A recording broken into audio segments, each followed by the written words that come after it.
მოგესალმებით მეგობრებო. ეთერშია გადაცემა ცოდნის არქეოლოგია. მე მისი წამყვანი ირაკლი მეფარიშვილი დღეს გთავაზობთ გიორგი ახალკაციშვილს. ჩვენ გიორგისთან ერთად ვაგრძელებთ საქართველოს ისტორიის თხრობას და განვიზრახეთ ყველაზე დრამატული პერიოდის დეტალური განხილვა. წინა გადაცემაში, რომელიც ძალიან მაგარი გამოდგა, ჩვენ ვისაუბრეთ თემურ ლენგის ლაშქრობებზე, გიორგი მეშვიდის გმირულ ბრძოლაზე და სწორედ აქ შევაჩერეთ ჩვენი თხრობა, ხო? როცა სახელოვანი მეფე გიორგი მეშვიდი 1407 წელს დაიღუპა უზუნ ხასანთან. ჯერ ადრეა უზუნ ხასანი, მაგრამ მის მანამდე კი ბატონო, შავბატკნიან თურქმანებთან. შავბატკნიან თურქმანებთან ბრძოლაში, შემდეგ კი მისი ვაჟი კონსტანტინეც 1411 წელს დაიღუპა და ამის შემდეგ მოდის საქართველოს ისტორიაში ერთ-ერთი ყველაზე საინტერესო და თვალსაჩინო მეფე და სწორედ მასზე მინდა ვისაუბროთ და ჩვენს დისკუსიაში განზრახული გვაქვს რომ ვისაუბრებთ ალექსანდრე დიდზე, ვისაუბრებთ კონსტანტინოპოლის დაცემაზე და ვისაუბრებთ საქართველოს დაშლაზე სამეფოებად და სამთავროებად. ალექსანდრე დიდი. ახლა რატომ იყო დიდი? თუ ვინმე მარიცის ჩვენი დისკუსიიდან გავიგებთ. ნამდვილად, პირველ რიგში მოგესალმებით კიდევ ერთხელ. მიხარია რომ მეორეჯერ მიწევს საუბარი ისეთ მნიშვნელოვან საკითხებზე, როგორიც არის უმძიმეს საკითხებზე, მაგრამ მნიშვნელოვან საკითხებზე, როგორიც არის საქართველოს ისტორიის ის მე-14 საუკუნის ბოლო მე-15 საუკუნე, იმიტომ რომ ეს ჩვენი ქვეყნის ისტორიის უმძიმესი პერიოდია და დარწმუნებული ვარ, ვინც უყურა პირველ ჩვენს დისკუსიას, იქ აუცილებლად მოისმენდნენ ახლო აღმოსავლეთის ყველაზე სასტიკი დამპყრობლის თემურ ლენგის შემოსევებს, რომელმაც რადიკალურად შეცვალა ახლო აღმოსავლეთის რუკა. აი, აქედან მინდოდა დამეწყო, ვინაიდან წინა ჩვენი საუბარი მორჩა 1407 წელს, აი გიორგი მეშვიდე როგორ დაიღუპა ნახიდურთან, თუმცა არსებობს ვერსიები, რომ იქ უბრალოდ დამარცხდა და შემდგომ გარდაიცვალა უკვე ის უკან დახევის პერიოდში. ნუ ფაქტია, რომ 1407 წლიდან უკვე მონარქი იცვლება საქართველოს ისტორიაში. ხელისუფლების სათავეში მოვიდა მისი ძმა კონსტანტინე პირველი, რომელიც 1407-დან 1412 წლებში განაგებდა უკვე საქართველოს სამეფოს და კონსტანტინე პირველი სხვათა შორის ძალიან საინტერესო ფიგურაა იმ კუთხით, რომ ბაგრატ მეხუთეს, აი ორივე შვილი, გიორგი მეშვიდე და კონსტანტინე პირველი, ორივე თურქმანულ შავბატკნიან ტომთან გარდაიცვალნენ. ორივენი აი ბრძოლაში არიან დაღუპულები, რაღაც ეგეთი ბედი ჰქონდათ ამ მეფეებს, რაღაცა გმირულად იღუპებიან. აი როდესაც თემურ ლენგის იმპერია თემურის გარდაცვალებასთან ერთად უკვე ნელ-ნელა დაისი იწყება უკვე ამ იმპერიის, ჩვენ სამეზობლოში ყალიბდება ორი თურქმანული სახელმწიფო, ეს არის შავბატკნიანი და ეს არის შემდგომში უკვე თეთრბატკნიანი თურქმანები. არა, იმ პერიოდში უკვე ორივენი იყვნენ, თუმცა ეტაპებად იყოფა მათი მოძლიერება. პირველები იყვნენ შავბატკნიანი თურქმანები, რომლებიც საკმაოდ მომძლავრებულები იყვნენ, შემდეგ იყვნენ უკვე თეთრბატკნიანი თურქმანები. აი ჩვენ წინა მოხსენებაზე ვთქვით, როგორ ეხმარებოდნენ შავბატკნიანი თურქმანები თემურ ლენგის მარჯვენა ფლანგზე იბრძოდნენ, როცა თემური ოსმალების წინააღმდეგ იღებდა მონაწილეობას. თუმცა, აი უკვე ბოლო პერიოდში, თემურ ლენგის ლაშქრობების პერიოდში იყვნენ ისეთი შავბატკნიანებიც, რომლებიც არ ეთანხმებოდნენ მაგალითად თემურის ვითომ ისლამურ, ასე ვთქვათ, იდეებს, სინამდვილეში პოლიტიკურ იდეებს, რომელიც დაშორებული იყო იმ რელიგიურობისგან და ზოგიერთი შავბატკნიანი მმართველი საერთოდ ოსმალეთშიც კი იყო საპატიო სტუმრად წასული, იქიდან მერე მამლუქების კარზეც კი იყო და აი ხა ჩვენ რომ მივადგეთ რა მოხდა აი კონსტანტინე პირველის თავს, ხო ზოგადად ეს ის პერიოდია, როცა ჩვენი ქვეყნის ისტორიაზე ძალიან მწირი მასალები გვაქვს, იმდენად ძუნწად არის წარმოდგენილი, რომ ჩვენ გვიწევს აი აღმოსავლურ ან დასავლურ მასალებს მოვეჭიდოთ. ან ძალიან გვიანდელი ვახუშტის შემდეგ. ან ძალიან გვიანდელი ვახუშტი, ფარსადამ გორგიჯანიძე, სიხნია ჩხეიძე, რომელიც რაღაცებს ამბობს ხო ამ ჩვენი ქვეყნის ისტორიაზე. დიახ, ეს არის ვახტანგ მე-6-ის უკვე ნაშრომი. რა თქმა უნდა, რასაკვირველია, იმიტომ რომ აი ვახტანგ მე-6-ის პერიოდში, როდესაც სწავლუკაცთა კომისია შეიკრა და ახალი ქართლის ცხოვრება გადაიწერა, ხო, აი აქაც იყო სხვათა შორის აი კონსტანტინე პირველს ვახტანგ მე 26-ის ახალი ქართლის ცხოვრებით ხო ბრალს დებენ რომ თითქოს მისი ბრალია რომ მომდევნო პერიოდში დაიწყო ქვეყნის დაშლა აი სამეფო სამთავროება თითქოს მან დაიბარა თავისი შვილები და ყველას გაუნაწილა ჯერ ერთი არ არსებობდა იმისი მოტივი რომ ყველა შვილისთვის ესე მეფეს გაერთიანებული საქართველოს მეფეს თვითონ გაენაწილებინა ეს ტერიტორიები და ეთქვა რომ მე მომავალში აბა თქვენიცით დახოცეთ ერთმანეთი რამდენად ბოროტი უნდა ყოფილიყო ამ შემთხვევაში ამიტომ აბათილებს ის ფაქტი რომ კონსტანტინეს გარდაცვალების შემდეგ უკვე ხელისუფლების სათავეში მისი ვაჟი ალექსანდრე დიდი მოდის აი ეს ბათილდება რომ აქ არც ერთი სხვა ძმაზე არ არის საუბარი აქ უკვე პირდაპირ ალექსანდრე პირველი დიდზე არის საუბარი როდესაც ყოველგვარ ეჭვს გვიბათილებს რომ არავინ კონსტანტინეს არ დაუბარებია და ესე არ დაუნაწევრებია ქვეყანა ხო ასე რომ კონსტანტინე დავადანაშაულოთ იმაში რომ მან ჩაუყარა საფუძველი ერთიანი საქართველოს დაშლას ეს ჩემი აზრით არის რაღაც აზრს მოკლებული იმიტომ რომ შემდგომ ფაქტები ისე ვითარდება ყველაფერი მოქმედებს უწმინდოდ დაუშვათ ყარყარეს და ბაგრats რომ თავისთავად იმიტომ რომ იქ აი როცა ჩვენ საქართველოს დაშლაზე გადავალთ ჩვენ ნახავთ სამცხეს რამხელა პრეტენზიები უჩნდება რაღაც საკუთხით ვისაუბრებთ კიდეც იმაზე რომ ამ სამცხის გარკვეული პრეტენზიები არის კიდეც ისეთი რომ რეალურად აქვთ ამის უფლება რომ თქვან იმიტომ რომ თუ კი ვინმე საქართველოში შემოიჭრებოდა ხო თემურლენგიდან დაწყებული მანამდელი პერიოდი ხო ცოტა შემდგომი შავბატკნიანებისა და თეთრბატკნიანების პერიოდი ძირითადად მაინც აი ფარად უწევდა ხოლმე სამცხეს ყოფნა და მარტო სამხედრო აი ფარის სტატუსი რო არ მივანიჭოთ ამ სამცხეს სხვათა შორის აი აგრარული თვალსაზრისითაც რაღაცა პერიოდი საერთოდ სამეფო ოჯახიც და ზოგადად ქვეყნის მთავარი აგრონომიული კერა იქ იყო სამცხეში იყო ზუსტად იმ ადგილზე ციხესიმაგრეები იქ იყო რაღაცა თავშესაფარს იქ პოულობდნენ და ასე შემდეგ თუმცა რასაკვირველია არ ამართლებს ეს ყოველივე იმას რაც მაგალითად ყვარყვარე ჯაყელს მაგააკეთა ხო ამას მივადგეთ დიახ რასაკვირველია აი ერთ სვიტყვი რა თუ შეიძლება აი მაგალითად 1412 წელს აი კონსტანტინეზე რომ მორჩეთ უკვე და ალექსანდრეზე რომ გადავიდეთ 1412 წელს ისეთი პოლიტიკური ვითარება შეიქმნა ჩვენ ქვეყანაში რომ ამ შავბატკნიანი თურქმანების მმართველმა ყარა იუსუფმა გადაწყვიტა რომ უნდა შეიჭრას და შირვანის ტერიტორია დაიპყროს ეხლა ამ დროს შირვანმა ჩვენ გთხოვა დახმარება კონსტანტინეს გთხოვა დახმარება და შაქის მმართველს გთხოვა დახმარება რომლებმაც უპირობოდ რასაკვირველია დათანხმდნენ ეხლა ჩვენ ნამდვილად არ გვაწყობდა რომ ისედაც მოძლიერებული და მოძლიერებისკენ მისწრაფებული შავბატკნიანი თურქმანები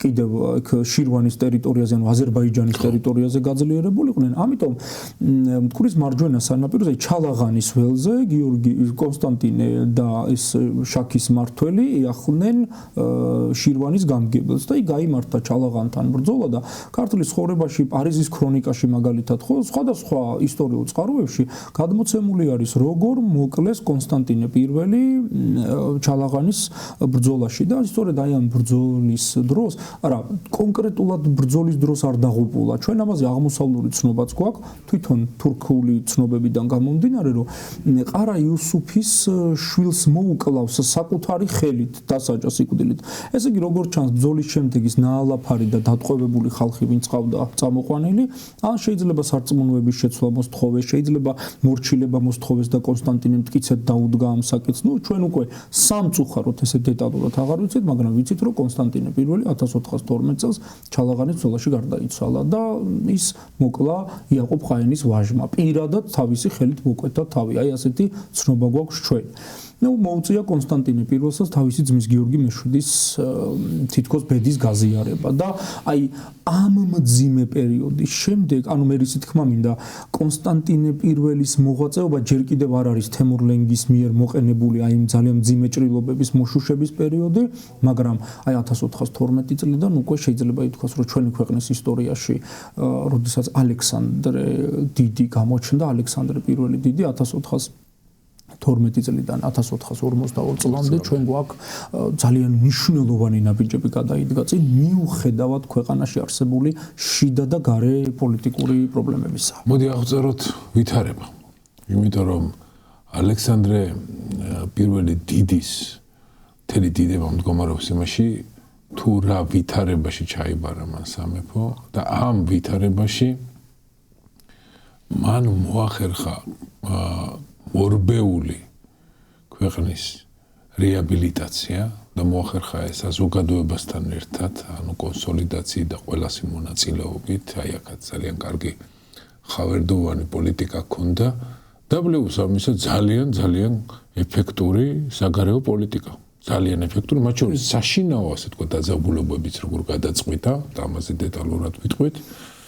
და შემდეგ საგარეო პოლიტიკაშიც გაწარმოებული იყო, რატომღაც აი ბოლოს მოხდა ისეთი უიღბლო მომენტი, რომელმაც აი ეს დიდების და ეს წარმატების მთელი სერია რაღაცა უცებ მძიმით გააჩერა, ხო? კარგი, მოდი ახლა მივყვეთ ჯერ აღწეროთ სიტუაცია, რა ხდება? აი, როდესაც ალექსანდრე პირველი მოვიდა ხელისუფლების სათავეში, ეს არის კონსტანტინეს ვაჟი, როდესაც ის ხდება მეფე, ამ დროს ახლა ჩვენი ქვეყნის ისტორიაში არის ასეთი პერიოდი. იქ დასავლეთ საქართველოში დაიწყო შიდა ფეოდალური დაპირისპირებები. აი, მაგალითად, აფხაზთა მთავარი ებრძოდა სამეგრელოს მთავარს, ხო? ეხლა ეს პრობლემა, დიახ, მამია დადიანი ებრძოდა შერვაშიძეს, რომელიც იყო აფხაზთა მთავარი და ეს პრობლემა უსათუოდ უნდა გადაეწყვიტა ერთიანი საქართველოს მეფეს, რასაკვირველია, მონარქი ალექსანდრე დიდი, უკვე რომელსაც ნამდვილად დამსახურებულად უწოდა ზოგადად ქართულმა ისტორიოგრაფიამ და საქართველოს ისტორიამ მას და საზოგადოებამ დიდი, იმიტომ რომ აი წეგან ჩვენი აღნიშვნის არ იყოს ისეთი რთული პერიოდის შემდეგ გააკეთო ასეთი დიდი საქმე, აი თემურის შემდეგ პერიოდს გულისხმობ, ხო, ნამდვილად ეს იმსახურებს დიდის სტატუსს, ხო, აი ბაგრატ მეხუთესაც დიდი დაარქვეს, ხო, თუ ისიც იმსახურებდა, იმიტომ რომ მოუდრეკელი მეფე იყო, გიორგი მეშვიდეც, ხო, ეს კონკრეტულად დიდი შეიძლება მისთვის ესე თიკუნად ამ ზედმეტსახელად არ გამოუყენებთ, მაგრამ ისიც საკმაოდ დიდი იყო აი იმ ყველაფერთვის თუ და ალექსანდრე პირველიც რა თქმა უნდა პირველი რას აკეთებს მისთვის უმთავრესი იყო ჯერ შიდა ფეოდალური არეულობები ჩაეხშო არა მარტო ეგრეთ წოდებული აფხაზეთის მთავრისა და სამეგრელოს მთავრის დაპირისპირება აი როდესაც გადადის დასავლეთ საქართველოში ალექსანდრე პირველი და ის ფაქტობრივად ამ დროს რა ხდება ხა ის აფხაზთა მთავარი ამარცხებს სამეგრელოს მთავარს და ალექსანდრე მამია იღუპება და როგორც კი გადადის ალექსანდრე დიდი მამიას შვილს გაადადიანებს აი სამეგრელოს სამთავროში ხოლო შერვაშიძე კიდევ ერთხელ მუხლს მოუდრეკს მეფეს და მას დაემორჩილება ასე რომ ანუ მეფესთან არ გამართავს არ გაბედავს ბრძოლა არა არ გაბედა იმიტომ რომ ნუ რაც არ უნდა იყოს მაშინ აღმოსავლელი ფეოდალებიც ხო არიან და ამიტომ ჯერ კიდევ ერთიანი სახელმწიფო თან მით უმეტეს როგორც ჩანს იაზრებდნენ რომ რა პერიოდი გამოიარა ქვეყანამ და კიდევ რა შეიძლება რომ მოხდეს ხო მაგრამ ეს თან ძალიან ისეთი მომენტი არის აი რომ არა ალექსანდრეს აი ეს კონკრეტული გადამწყვეტი პოლიტიკა დამაჯერებელი ალბათ მონაწილეობა რაღაც პროცესში რომელშიც აი ეს ილუზიები ალბათ გაქრა რომ შეიძლება ჩვენ ძალიან გავდგეთ ეს უკვე იყო ეს უკვე იყო მოგვიანებით გამოჩნდა შემდეგ როგორც კი ალექსანდრეს ქარიზმა და აურა გაქრა ხო გიორგის დრო ჭირდებოდა ალბათ რომ რაღაცა მოეგროებინა და უკვე იყო უკვე არსებობდა ყველა ფაქტორი იმისა რომ აფხაზეთი, გურია, რაჭა, სვანეთი გამდგარიყულენ. კი, პატარ-პატარა ესეთი სეპარატისტული დამოკიდებულებები ჰქონდათ, რასაკვირველია, საქართველოსთან დაკავშირებით, აი ზუსტად ეხლა მაგას ვამბობ, რომ როდესაც დამთავრდა აფხაზეთისა და სამეგრელოს მთავრების კონფლიქტი, ეგრევე თავი გამოიჩინა სამცხემ. კი ბატონო. ეგრევე თავი გამოიჩინა სამცხემ და სამცხის ათაბაგი შეიძლება ასე ითქვას, განუდგა და იქ ალექსანდრეს მოუწია რომ სამცხეშიც გადასულიყო. ჩვენ ვიცით რომ მან დაამარცხა სამცხის ათაბაგი. აქ არის დიპლომატია, აქ იყო ბრძოლა. აქ უკვე პირდაპირ ბრძოლა გაიმართა, სადაც ალექსანდრე პირველმა წყირველი გამარჯვება მოიპოვა სხვათა შორის და აქ სამცხის ათაბაგმა მორჩილება გამოუცხადა. ალექსანდრეს და ალექსანდრემ ფაქტობრივად მისი მორჩილება მიიღო. ესე იგი ეს იმას ნიშნავს რომ მაინც სიკვდილით არ დაუსჯია, დატოვა, იმიტომ რომ რაც არ უნდა იყოს ის ჯაყელები მაინც კარგად იცნობდნენ აი თავის სამცხეს და ნუ როგორც ჩანს აჯანყება შეუნარჩუნა მიუხედავად ამ აჯანყებისა, ხო? თუმცა საერისთავოებში, ციხეებში თავისი ხალხი დააყენა, ვიღაცები ვინც განუდნენ ისინი დაისაჯაო. ყველა დასაჯა. და ამან საუკუნო მორჩილება აღუთქვა, რომელიც არც ისე საუკუნო აღმოჩნდა. არა, ეს იყო პირადად მისი დამოკიდებულება, თორე როგორც კივე ჯაყელებს აი მიეცათ შესაძლებლობა, რომ განდმილიყვნენ ცალკე იმ წამსვე გავიდნენ და პირიქით იქიდან იწყება მთელი რიგი წაქეზება ამ ქართული მეფე მთავრების წინააღმდეგ თეთრბატკნიანი თურქმანებს აქეზებდნენ, რომ წამოსულიყვნენ და იქნებ იმათ დაესუსტებინათ, რომ მე ეს წამოსულიყო. ძალიან ზოგჯერ არა, ძალიან ხშირ შემთხვევაში ეს ჯაყელები მოექცეოდნენ ხოლმე თავიანთივე გეგმების მსხვერპლი ხდებოდნენ ხოლმე, იმიტომ რომ როცა ეგონათ რომ სიტყვაზე მაგალითად თეთრბატკნიანები მათი მეგობრები იყვნენ, აღმოჩნდებოდნენ რომ ეს თეთრბატკნიანები უპირებენ დაბყრობას, აი ამ ჯავახეთისა და სამცხის ტერიტორიას. ეს კარგი რაღაცა თქვი, ცოტა უკანას რო წავიდეთ. იგივე იქაც ყვარყვარ იყო ეს ატყობა რაღაცა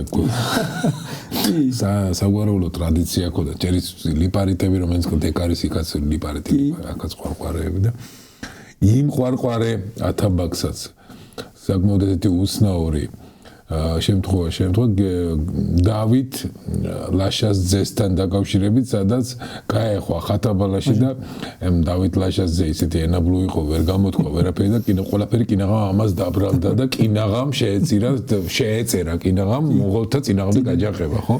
ანუ ესეთი რაღაცები მათ საკუთარ თავს რო რაღაცა შარი შეამთხვიეს. კი, ეს თვითონ მქონდათ ეს, რომ აი რაღაცას დაგეგმავდნენ და მე თვითონვე მოექცე, აი მე-16 საუკუნეზეც რო გადავალთ, იქაც უამრავი რამე დახვედრიათ წინ, რომ მე უპირად ნეტა ეს არ გაგვეკეთებინა. ხო, და ეს ყველაფერი ხდებოდა იმიტომ, რომ არ ყოფილიყო ერთიანი, ან ბაგრატიონთა გვირგვინის ქვეშ არ ყოფილიყვნენ ისინი მსახური. აი ეს პრობლემა ჰქონდათ მათ ზოგადად. ხო, რაღაცა ამპარტავნება იყო ძალიან დიდი, თორე ხა გიორგი ბრწყინვალის პერიოდში მაგალითად ეხა ბექაჯაყელი საკმაოდ დიდ როლს თამაშობს თავისი შვილიშვილის სიდიადეშიც და ასე შემდეგ. ხო, ხა არიან ჯაყელები, რომლებიც ისტორიამ შემოგვინახა. საღიაზრით დიახ და არიან ჯაყელები, რომლებიც ისტორიამ შემოგვინახა, რომ აი ჯობდა არ შემოენახათ მაგალითად, ხო? ალბათ გიორგი მერვეზეც რო გადავალთ, მე ვიტყვით, იმანაც ბევრი რამე ინანა იქ აი ჯაყელებთან დაკავშირებით მაგალითად, თუმცა აი ყვარყვარის თბილისში ყოფნა და შემდგომ ასე ისიც. ამას გარდა ჩვენ სახელოვან მეფეს ჰქონდა არაჩვეულებრივი საგარეო პოლიტიკაც. დიახ. მას ჰქონდა, ანუ ისტორიული წყაროებია შემონახული, რომ პრაქტიკულად აღადგინა. მოდი ჯერ რეაბილიტაციაზე ვსვათ. კი, რა თქმა. რა გააკეთა თემურლენგმა? ისევ რომ დაუბრუნდეთ იმ თემას. ნასოფლარი, ნავენახარი, ნაფუძარი, ქალაქარი და ჩვენი კულტურის ალბათ და ჩვენი იდენტობის და წარსულის დედაბოძის სვეტი ცხოველი გადახადა იქ რაღაცა თავლა მოაწყო. კატასტროფა დიახ. რომ ჩვენთვის შეურაცხყოფა მოეყერებინა და ალექსანდრეს მიერ აღდგენილი გახლავთ ეს ტაძარი და ამაში სახსრები არ ქონდა ქვეყანას. ძალიან დიდი შეწირულობა. დიახ, 44 რაღაც თეთრი დაეწესა თითო ოჯახს. შეიძლება ეს თეთრი ცოტა მოუცნაურება თვითონ ეს სიტყვა რა იგულისხმება. შეიძლება მე რასიც გავეცენ ცოტა თანამედროვე ქართული იყო იმ წყაროში, ისეთი არ იქნებოდა. სპილენძისთან ვერცხლი ანაშენებელი. და აი მთელმა მოსახლეობამ და მათ შორის საფეოდალომ ალბათ გაიაზრა აუცილებელი დანაკლისი, რომ ეს ახლა როგორ მოხდა სხვათა შორის ეს საინტერესო საკითხია ისტორიკოსების ვარაუდები როგორი არის, რომ გაათავისუფლეს თუ არა ფეოდალებმა გლეხები რაღაც გადასახადისგან, რომ ეს გადასახადები დაეფარათ პირობით და მოიკლეს თუ არა, თუ ეს კიდე დაეკისა და მაინც მისატანი ქონათ იქ, რა ვიცი მე, საეკლესიო მეათედი და ასე შემდეგ და ასე შემდეგ. აი ეს საინტერესოა, ხო? აი რა თქმა უნდა, აი თვითონ ეგ პერიოდი, როდესაც ხდება კულტურული ძეგლების, აი ხუროთმოძღვრული ძეგლების რეაბილიტაცია, ხო? ეხლა ქვეყანას უჭირს ეკონომიკურად, ქვეყანას უჭირს თვითონ აი ეს კულტურული ძეგლები, აი ახლა ჩვენ სვეტი ცხოველი ვახსენეთ, რომელზეც ძალიან დიდი შეწირულობა აქვს გაცემული თვითონ მეფე ალექსანდრე დიდს, იმიტომ რომ ფაქტობრივად მაგით დაიწყო შეიძლება ითქვას, იმიტომ რომ უმთავრესი ეგ იყო, რატო ახლა საპატრიარქოს ცენტრი იყო, დანარჩენი სხვადასხვა საპატრიარქო, აი თვითონ სამცხე მაგალითად, ხო? სამცხე რა პრობლემებს ქმნიდა ხოლმე, აი ამასთან დაკავშირებითაც, როგორც კი საშუალება მიეცემოდათ, სამცხისა და ეს მაწყვერელი ეპისკოპოსები, ხო, იმ წამსვე მცხეთის პატრიარქებს აღარ იხსენიებდნენ ლოცვებში. ანუ ეგ იმას ნიშნავს, რომ სამცხეს გარდა პოლიტიკური გამოყოფისა, ავტონომიის, თუ უნდათ ეკლესიური, სასულიერო, ავტოკეფალიის მოპოვება უნდათ თავისთვის, რომ ცალკე პატრიარქი ყოლოდა, ნუ მოკლედ სეპარატიზმის უკიდურესი ფორმები ჰქონდათ ჩაფიქრებული. ხო, აი როცა იქ მოხდა იქ ეკლესიის გამოყოფის ცდილობაც იყო, დიახ. ციხესიმაგრეების რეაბილიტაცია მოხდა, ხო, ასე შემდეგ. აი წეღან ვახსენეთ ჩვენ გლეხების დაწესებული გადასახადები, რასაკვირველია. იმ პერიოდში ფიზიკურად ეკონომიკური მდგომარეობა ისეთი გვაქვს, რომ შეუძლებელი იყო გლეხებს ახლა საიდანღაც ხო უნდა მოეტანათ ეს გადასახადები ამ გლეხებს, არა ასე რომ მეც მივეკუთვნები ალბათ აი იმ ისტორიკოსთა რიცხვს, რომელიც ვარაუდობს, რომ გარკვეულ გადასახადებს იხდიდნენ, მაგრამ ნუ ახლა იქ საეკლესიო გადასახადებისგან გათავისუფლდნენ, ალბათ რაღაცა გარკვეული მიწამამულის, ანუ ეგრეთ წოდებული როგორც აი ევროპულად ფეოდალური, აი რაღაცა ზედმეტი გადასახადებისგან, სანამ ჯერ კიდე ქვეყანას ეკონომიკური პრობლემები ჰქონდა. ხო, ალბათ ყველამ გამოიკლო რაღაც. კი, რასაკვირველია, იმიტომ რომ იმ დროს მithumetes ახლა თვითონაც კარგად ესმოდათ, რომ გლეხებზე დგას სახელმწიფო არა, ის არის მუშახელი, გლეხები გამოდიან ჯარშიც, გლეხები, ანუ ადამიანები, ხალხზე დგას სახელმწიფო. უპირველეს ყოვლისა მონარქმა, ფეოდალმა უნდა იფიქროს საზოგადოებაზე. ვინაიდან ჩვენ იმ პერიოდში არც ერთი ესეთი კონკრეტული სახალხო აჯანყების სახელით არაფერი გვაქვს ცნობილი, არც ფეოდალთან, არც მეფის მიმართ და ასე შემდეგ, ხო, უნდა ვივარაუდოთ, რომ როგორც ჩანს, აი ამ ფეოდალურ სისტემაშიც რაღაც გაგება მოხდა ამ გლეხობის მდგომარეობის, არა, თან მithumetes თვითონაც ხედავდნენ ეს ფეოდალები, ეს მსხვილი ფეოდალები, რომ აი თემურლენგმა რა დატოვა სახელმწიფოში. აი მე სხვათა შორის მიმაჩნია ხოლმე ცოტა გაზვიადებულად მოაძლიერა სახელმწიფო კიდე შეიძლება რომ ითქვას ამ ყველაფერთან, მაგრამ ბოლომდე რომ აი ხო არიან ისტორიკოსები რომ ამბობენ რომ აი ალექსანდრემ ბოლომდე მოაძლიერა ქვეყანა, რაც თემურლენგ ყველაფერი ამოინაზღაურა. ეს შეუძლებელია, ძალიან გაზვიადებული ნათქვამი გამოგვივა, იმიტომ რომ თემურლენგის ლაშქრობებს კიდევ დიდი ხანი, აი მე-16 საუკუნეშიც, მე-17, აი მე-18 საუკუნეშიც კი გაყვა რაღაც გარკვეული პრობლემები. აი იმ დამანგრეველი რვა ლაშქრობის. და არა მარტო თემურლენგის ლაშქრობები, აი სწორედ ალექსანდრე პირველი დიდის დროს 1440 წელს ჩვენი ქვეყნის ტერიტორიაზე შემოიჭრა შავბატკნიანთა სახელმწიფოს ყველაზე ძლევამოსილი ბრძანებელი ჯეჰან-შაჰი. აი ეგ იყო ზუსტად ის მომენტი, რომელმაც აი ალბათ ალექსანდრეზე დამთრგუნველი გავლენა მოახდინა, მაგრამ სანამ ეგ მოხდებოდა, აქვე მინდა მაყურებლებს ავუხსნა, რომ ალექსანდრეს ჰქონდა ძალიან წარმატებული პოლიტიკა აღმოსავლეთში, მათ შორის შირვანის. დიახ. შირვანში იყო ორი, ასე თქო, შირვანში მეფობის ორი ძმა ებრძოდა ერთმანეთს და აი გაილაშქრა. დიახ. რომელი კანდიდატიც მას უნდა მას გაამარჯვებინა და ის გაამარჯვა. ჰქონდა წარმატებული პოლიტიკა ტრაპიზონტის იმპერიის მოგვიანების შემდეგ დაეცა ოსმალების მიერ. და აი ყველაფერი ამაში თითქოს და აი ყველაფერი რაღაცნაირად სასარგებლო მოზაიკით ეწყობა.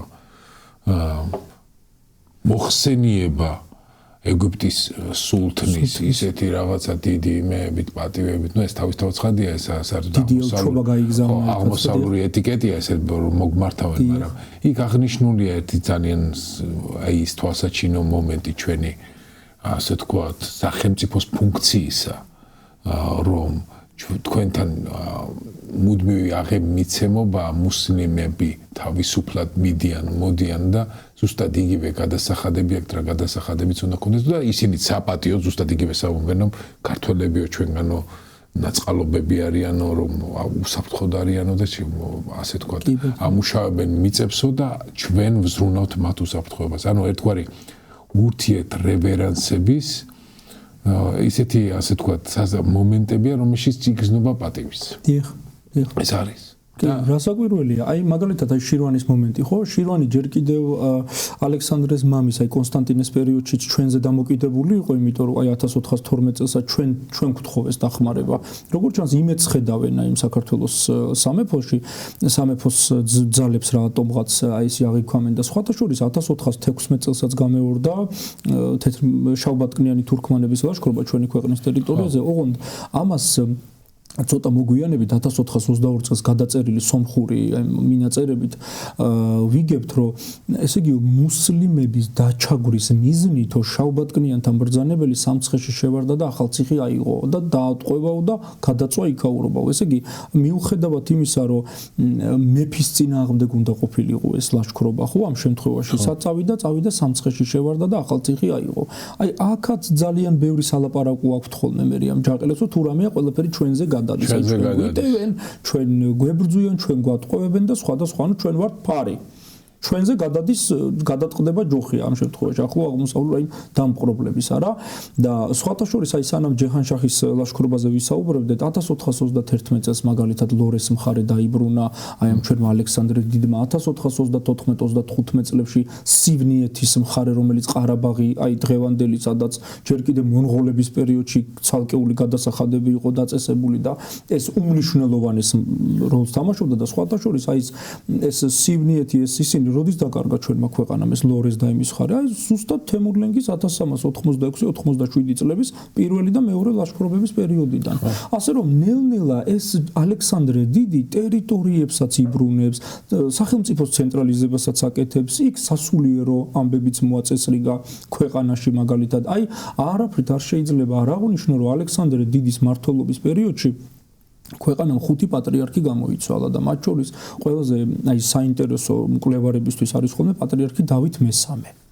იმიტომ რომ ამ დროს მსოფლიოში ისეთი დიდი პროცესი მიმდინარეობს, მაგალითად მანამდე ჩატარდა ბაზელის საეკლესიო კრება, სადაც ხდება დიპლომატიური, აი ჩვენ წეგან ვახსენეთ ალექსანდრე პირველის წარმატებული დიპლომატიური მოლაპარაკებები ევროპასთან. ხო, აი ჩვენ ვახსენეთ ბაზელის საეკლესიო კრებაზე მაგალითად იყო 38-39 წლებში ფერარა ფლორენციის საეკლესიო კრება, სადაც პირდაპირ ნუ ეხა ამას კათოლიკური სამყარო ანუ ეგრეთ წოდებული წმინდა პეტრეს ტახტი რატომაც ატარებდა ამ კრებას ეს ჩვენთვის კარგად ვიცით პაპები ზოგადად მე-5 საუკუნიდან მოყოლებული მსოფლიო ბატონობის იდეით არიან შეპყრობილი და სულ ცდილობენ რომ აღმოსავლეთის ეკლესია დაიქვემდებარონ ხო აი რატომ მოხდა მე ეს დიდი სქიზმა მანამდე ფოკეოსის სქიზმა ანუ ძალიან ბევრი განხეთქილება იყო აი ამ ეკლესიაში და ეს იწვევდა იმას რომ აღმოსავლურ ანუ მართლმადიდებლურ სამყაროს თავის შეხედულებები ჰქონდა დასავლურს თავისი დოგმატიკური შეხედულებები სხვადასხვა და აი ამ ფერარა ფლორენციის საეკლესიო კრებაზე სწორედ დავით მესამე არის ამ დროს ჩვენთან პატრიარქი და აგზავნის რასაკვირველია საქართველოდანაც იგზავნებიან ელჩები თუმცა როგორც წყაროებით ვიცით იქ საუბარი წავიდა რომ აღმოსავლეთის ეკლესიას დასავლური ეკლესია და რომის უზენაესობა უნდა ეღიარებინა ანუ წმინდა პეტრეს ტახტის უზენაესობაზე იყო საუბარი რის შედეგადაც ქართველები ვერ შეთანხმდნენ რომის პაპ ევგენი მე-4-სთან აი რომელიც იმ დროს იყო ერთ-ერთი ყველაზე გამორჩეული პაპი რომელიც ანტიოსმალური კოალიციებისკენ მოუწოდებდა ევროპულ საზოგადოებას თუმცა ამ დროს უნდა გავითვალისწინოთ ის ფაქტიც რომ ასწლიანი ომი ჯერ დამთავრებული არ არის ასე რომ 1327 წელს დაწყებული ომი დამთავრდა 1453 წელს ასე რომ ეს მომენტები ახლა ჩვენ აქედან რო ვაანალიზოთ პოსტფაქტუმ და არა მიმდინარე პროცესებს შეიძლება მოგვიჩვენოს რომ იქნებ საჭირო იყო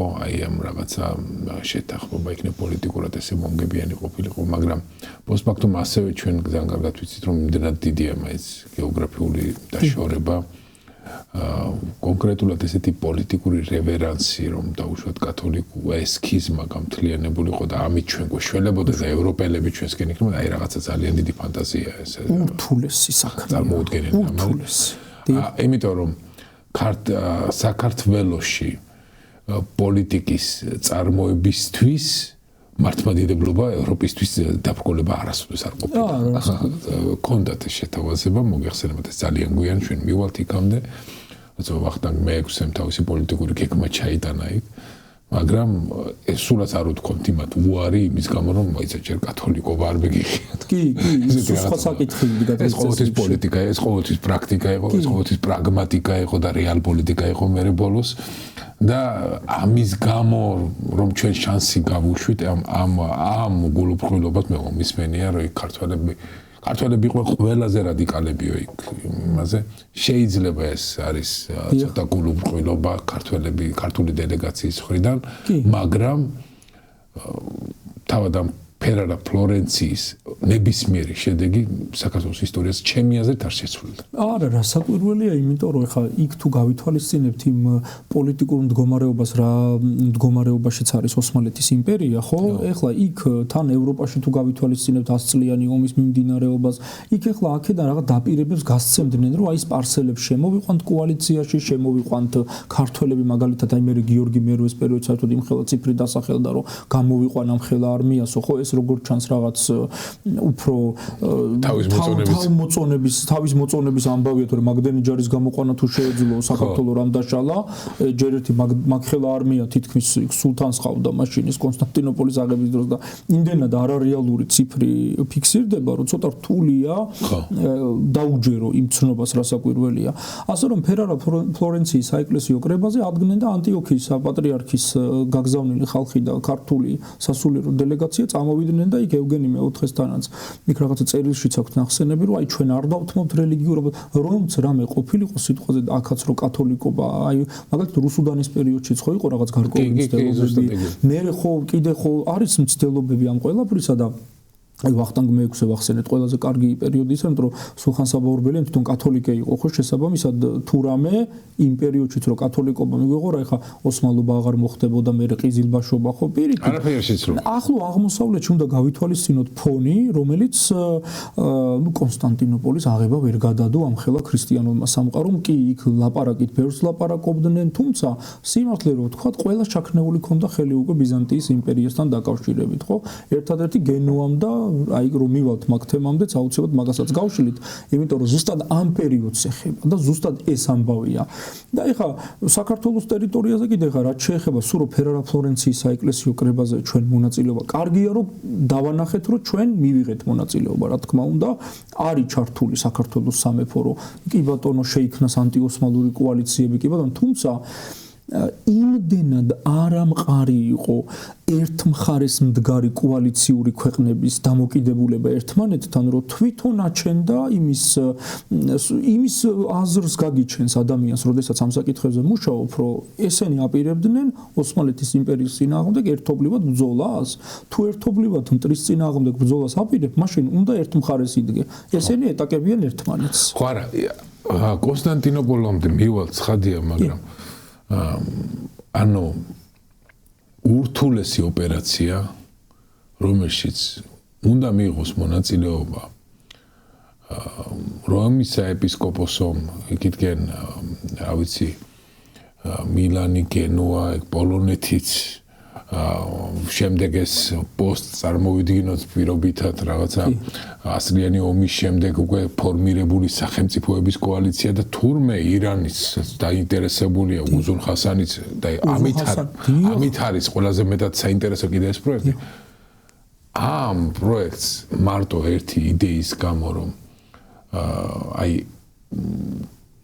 რელიგიური იდეის გამო უნდა გავათავისუფლოთ და უშუალოდ ჩვენ კონსტანტინოპოლი ეს არ გმარა იმიტომ რომ პრაქტიკა არის მე ეს ხარჯი უნდა ეს უზარმაზარი ძალისხმევა უნდა ანაზღაურდეს პოლიტიკურ პრაქტიკულ ეკონომიკურ მომგებიან ხარჯში და არა მხოლოდ იმაში რომ აი რაღაცა ეგოს და ამბიციის და თვით ასე თქვათ განმტკიცების ჟესტი დავადასტურეთ ეს ასე არ გაკეთდება უზარმაზარი პროექტი რასაკვირველია თან უზარმაზარ პროექტს ჭირდება დიდი შემოსავალი თან ხომ და ითვალისწინებდა ვის წინააღმდეგ მიდიხარ ხო ანუ რა უნდა მოეგოთ კონსტანტინოპოლის გამოთავისუფლება ნაბიჯით უსწრებდათ მე ვიტყოდი ორი ნაბიჯით უსწრებდათ ოსმალეთის იმპერია ამად გეგმებში აბსოლუტურად ყველა როგორც არ უნდა ყოფილიყო აი ჯვაროსნული ომები იმიტომ იყო და იმიტომ შედგა რომ მარტო იდეა კი არ იყო იქ იდეის მიღმა იყო კონკრეტული ასე თქვათ გეგმა ტერიტორიების მიღების გამდიდრების ხარჯების ანაზღაურების აქ ხარჯები რას უნდა ენაზღაურებინა აი რამდენი რომის პაპე იყო მაგალითად რომელმაც ანტიოსმალური კოალიციებისგან მოუწოდა ევროპულ სახელმწიფოს და ძირითადად დავაკვირდეთ ვინები გამოდიან უნგრეთი რომელიცაც მიადგა ოსმალეთი უკვე და ესე ვთქვათ ბრძოლები უნდა დაიწყოს იქ ვლახეთი აი ვისაც კონკრეტულად ოსმალეთი უმეზობლდება ზუსტად იმათ ახსენდებათ რომ უიმე თურმე ანტიოსმალური კოალიციების ჩამოყალიბება საჭიროა მაგრამ ამ დროს ვერანაირად ვერ ითანხმებ ისეთ სახელმწიფოებს, რომლებიც რეალურად უნდა იყვნენ ამ ანტიოსმალურ კოალიციებში ჩართულები. ესპანეთს რეკონკისტა მიმდინარეობს გამწარებული, არაბები უნდა განდევნონ, აქეთ საფრანგეთსა და ინგლისს შორის მიმდინარეობს, პირველი ეტაპი იმისთვის მომგებიანად, მერე იცვლება უკვე სხვადასხვა ეტაპებზე გადავდივართ უკვე და საბოლოოდ იქ მთელი სისხლის ზღვრა მიმდინარეობს ევროპული სახელმწიფოების, აქ იტალიური ქალაქ სახელმწიფოები ერთმანეთთან სავაჭრო კონფლიქტში არიან, მოგეხსენებათ მე-13 საუკუნიდან მოყოლებული ვენეცია და გენუა, ორი ეს საზღვაო სავაჭრო იმპერია, როგორ იბრძვის ხჯერ ხმელთაშუა ზღვაზე, რომ გაავრცელონ თავიანთი ფაქტორიები და შემდეგ უკვე შავი ზღვის ტერიტორიისთვისაც იბრძვის ეს ორი ესე ვთქვათ მერკანტილისტურად განწყობილი სახელმწიფო, ქალაქ სახელმწიფო იტალიური, რომელსაც ადარდებს შემოსავლები და ისინი თავისუფლად ითანამშრომლებენ რამე ოსმალეთის იმპერიასთან ვაჭრობის ეს ასეც ხდებოდა მომავალში სხვათა შორის. და აი რომ მივუბრუნდეთ იმ საკითხს, აი ფერარა ფლორენციის საეკლესიო კრებაზე, ხო, ჩავიდნენ ქართველები. ერთი წლის მერე საქართველოს ტერიტორიაზე შემოიჭრა ჯეჰან-შაჰი და მოარბია სამშვილდე და სამშვილდედან წამოვიდა თბილისისკენ, თუმცა ჩვენ აქამდე ვიცოდით, რომ თბილისი აიღო, გადაწვა და სხვა და სხვა. ბოლო რამდენიმე კვლევა გამოქვეყნდა, სადაც ძალიან საინტერესოდ არის გააზრებული სხვათა შორის ქართული აღმოსავლეთმცოდნეები, განსაკუთრებით თურქოლოგების მიმართულების, სადაც არის ძალიან საინტერესოდ გააზრებული ჯეჰან-შაჰის პირველი ლაშქრობის ამბები. და აქ აღმოჩნდა, რომ თბილისი არ აუღია მას. მან უბრალოდ თბილისის გარემოცვა, აი რაც იყო ისინი გადაწვა, რაც ქალაქში არ შედიოდა კონკრეტულად და სამშვილდე. ეს იყო მისი მთავარი, ასე ვთქვათ, მისია. ჯეჰან-შაჰის ერთი ლაშქრობა არ აქვს მარტო საქართველოში, ჩვენ მეორე ლაშქრობა გვაქვს, თუმცა ის მეორე ლაშქრობა უკვე ალექსანდრე დიდის პერიოდს აღარ ემთხვევა უკვე. მაგრამ ამ ლაშქრობამ ალექსანდრეზე მაინც დამთრქუნველი ალბათ შეგვიძლია.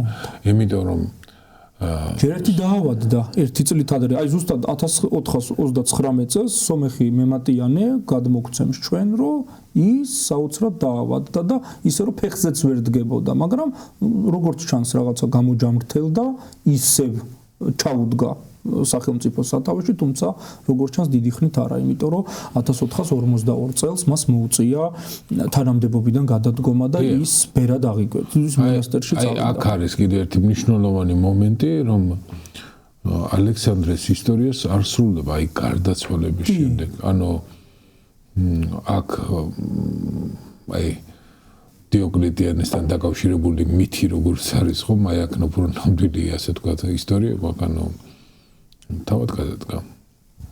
თავად დათმო ეს არ იყო ასე თქვა პატივმოყვარე ადამიანი. ათანასეს სახელით აღიკვეცა ბერად. დიახ, ეს არ იყო პატივმოყვარე ადამიანი, ნამდვილად იდეალისტი და დათმო თავისი შვილის სასარგებლოდ. გიორგი მერვე ერთიანი საქართველოს უკანასკნელი მეფე, როგორც ვახუშტი ამბობს, ყოველ მხრივ შემკული, ასეც ისეც გარეგნობით, ჭკუით, მაგრამ არ დასცალდა მას მეფობა. რა მოხდა?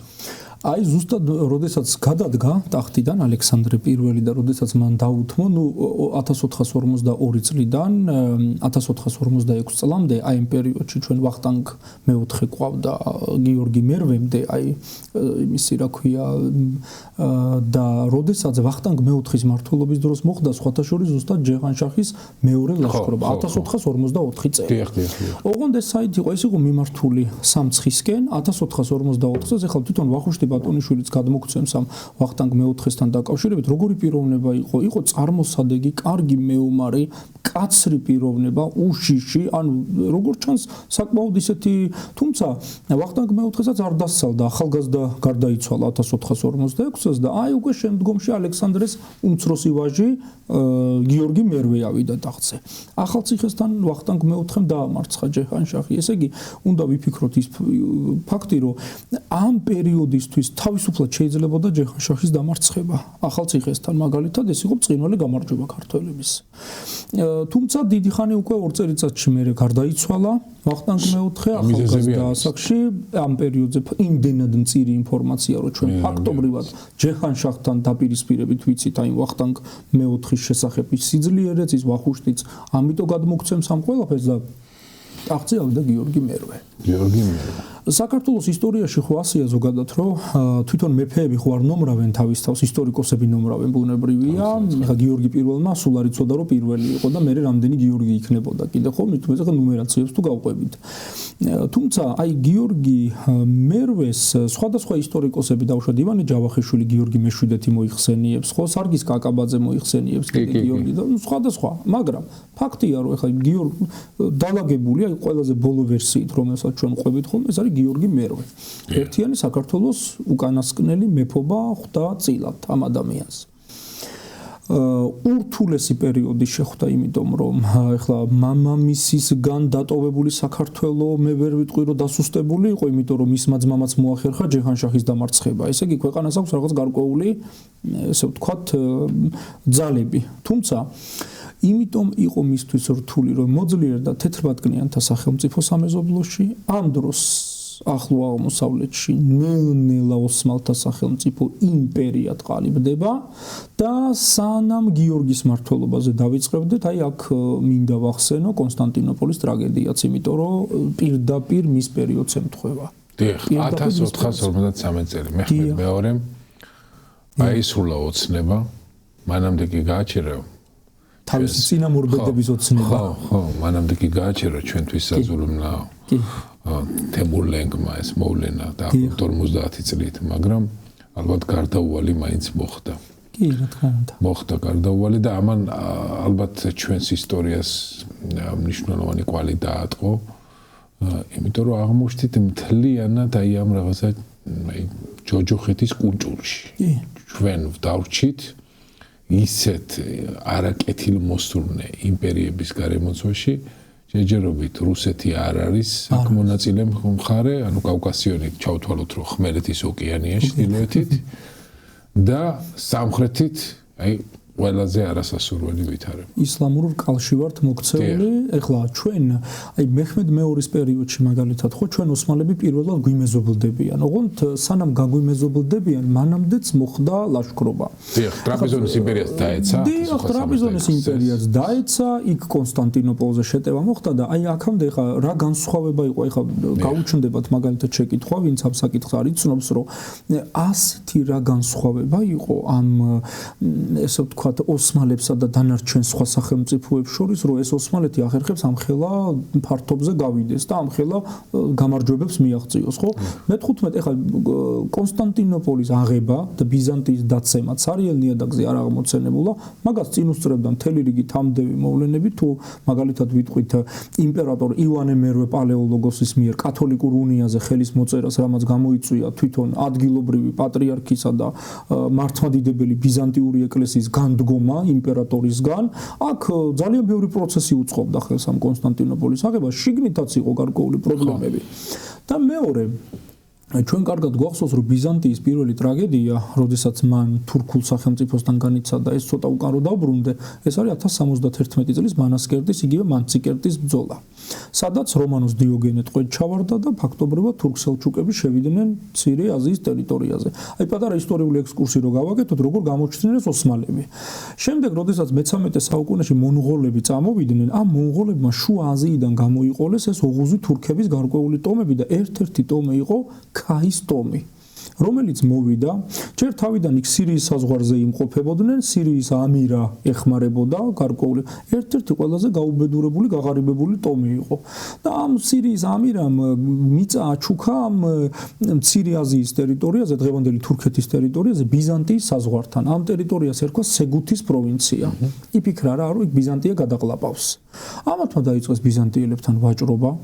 ხშირად იღებდნენ მონაწილეობას ბიზანტიელების ლაშქრობებში, ნელ-ნელა ამათ იარაღი გაუჩნდათ, ფინანსები გაუჩნდათ და უკვე 1299 წელს, ზოგი ცნობით 1300 წელს, მცირე აზიის ტერიტორიაზე ჩამოყალიბდა პატარა თურქული ბეილიქი, ანუ საბატონო, რომელსაც სათავეში ჩაუდგა ოსმან პირველი. აი მის შთამომავლებს უკვე ოსმანლი, ანუ ოსმანის შთამომავლები ეწოდა, ევროპულად მათ ოტომანებს ეძახიან, ხოლო ჩვენ ოსმალებს უწოდებთ ამათ.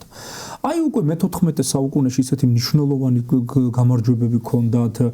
1324 წელს ბურსა დაიკავეს მაგალითად. 1359 წლისთვის უკვე გადმოვიდნენ და ევროპის ტერიტორიაზე როდოშჩუკის ციხე აიღეს და ფაქტობრივად ბიზანტიას უკვე სულთან კონსტანტინოპოლს უკვე ალყაში აქცევენ ეს ეგრეთ წოდებული ოსმალები 1399 წელს კოსოვოს ბრძოლაში გაიმარჯვეს 96-ში ნიკოპოლისთან 1444-ში აი ზუსტად ვახტანგ მეოთხის პერიოდია ჩვენთან ეგ ჩვენთან რო ახალციხესთან ბრძოლა მოხდა იმ წელს ზუსტად ევროპაში ვარნასთან მოხდა ბრძოლა სადაც რა ვიცი ვლადისლავ მესამე იყო იანოშ ჰუნიადი იყო ოსმალების ყველაზე ანუ ეს მთელი პატარა სახელმწიფოები ცდილობენ რომ რამენაირად ეს დიდი ურჩხული ისლამური ურჩხული რომელიც ახლო აღმოსავლეთში ჩამოყალიბდა რამენაირად უნდა დაასუსტონ მაინც და არა თან რა არის ახლა აქ პრობლემა 1402 წლის ანკარის ბრძოლა როგორი საჩუქარი იყო მთელი ქრისტიანული სამყაროსთვის რომ აი თემურ ლენგმა აჩუქა საზოგადოებას რომ აი დაგისუსტეთ თან ბაიაზედ პირველი რო ტყვედ ჩაიგდო მის სამშვილზე განაწილდა 4 შვილზე დაიწყო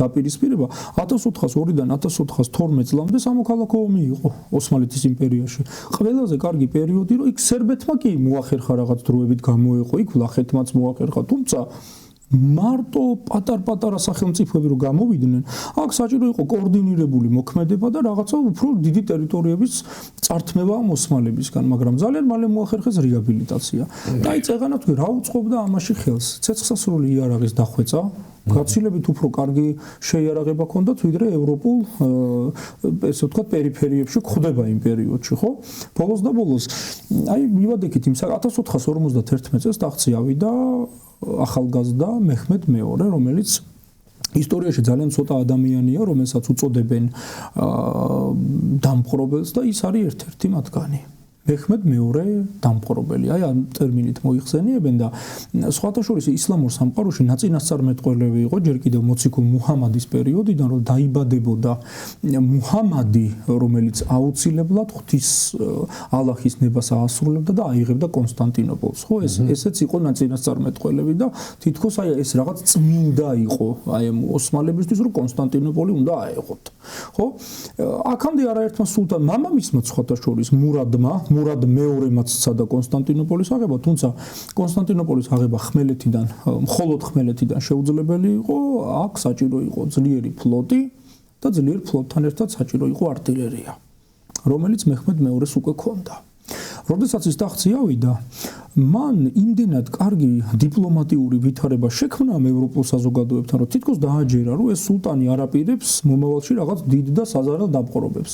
სინამდვილეში ბრძანება იყო გაცემული იქ ფლოტის მშენებლობაზე, იქ ზარბაზნების გამოჭედვაზე და აი აქ კიდევ ერთ შეცდომას უშვებს ბიზანტიის იმპერატორი კონსტანტინე მე-11, რომელიც მე სულ ვამბობ ხოლმე, რომ კონსტანტინე პირველმა შექმნა კონსტანტინოპოლი, კონსტანტინე პირველი იყო პირველი იმპერატორი, რომელიც კონსტანტინოპოლში რეზიდენცია ჰქონდა და კონსტანტინე მე-11 არის ბოლო იმპერატორი აი ბიზანტიის იმპერიის. ანუ კონსტანტინეთი იწყება და კონსტანტინეთი მთავრდება. იგივე დაემართა რომსაც იქ რომულუსი ბოლოსაც ასე რაღაც აღმოსავლეთ და დასავლეთ რომის იმპერიებს აქვთ ეს ასე ვთქვათ ირონიული რაღაც დამთხევები.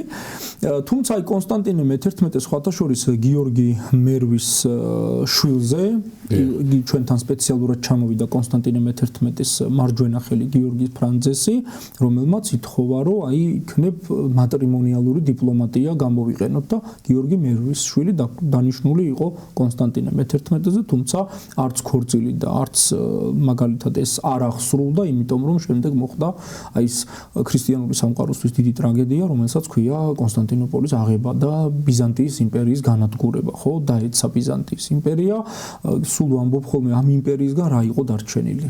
კონსტანტინოპოლი იყო დარჩენილი და სამხრეთ ბალკანეთის ტერიტორიაზე მორეის მხარეს რო უწოდებთ, იქ რაღაცა გარკვეული ბიზანტიური სამფლობელოები. თუმცა ეს იმდენად არაფრიც მომცემი იყო, რომ მთლიანი ძალები ახლა ბიზანტიის იმპერატორს ჭირდებოდა კონსტანტინოპოლში, რა თქმა უნდა და აი ამ პერიოდში артиლერია ესეთი ოსტატი ყველასთვის ცნობილი ურბანი, რომელმაც გამოჭედა ეს უდიდესი ზარბაზანი, რომლითაც თავს იწონებდა შემდგომ პერიოდში მეჰმედ მეორე, ამ ზარბაზანს ბასილიკი უწოდეს და ეს ზარბაზანი გამოიჭედა ოსმალეთის იმპერიაში, იმიტომ რომ ბიზანტიის იმპერიაში ან არ ჰქონდათ ამის დაფინანსების არანაირი სახსრები, ან შეიძლება მასალაზე იყო იქ პრობლემა, რითიც უნდა გამოეჭედათ.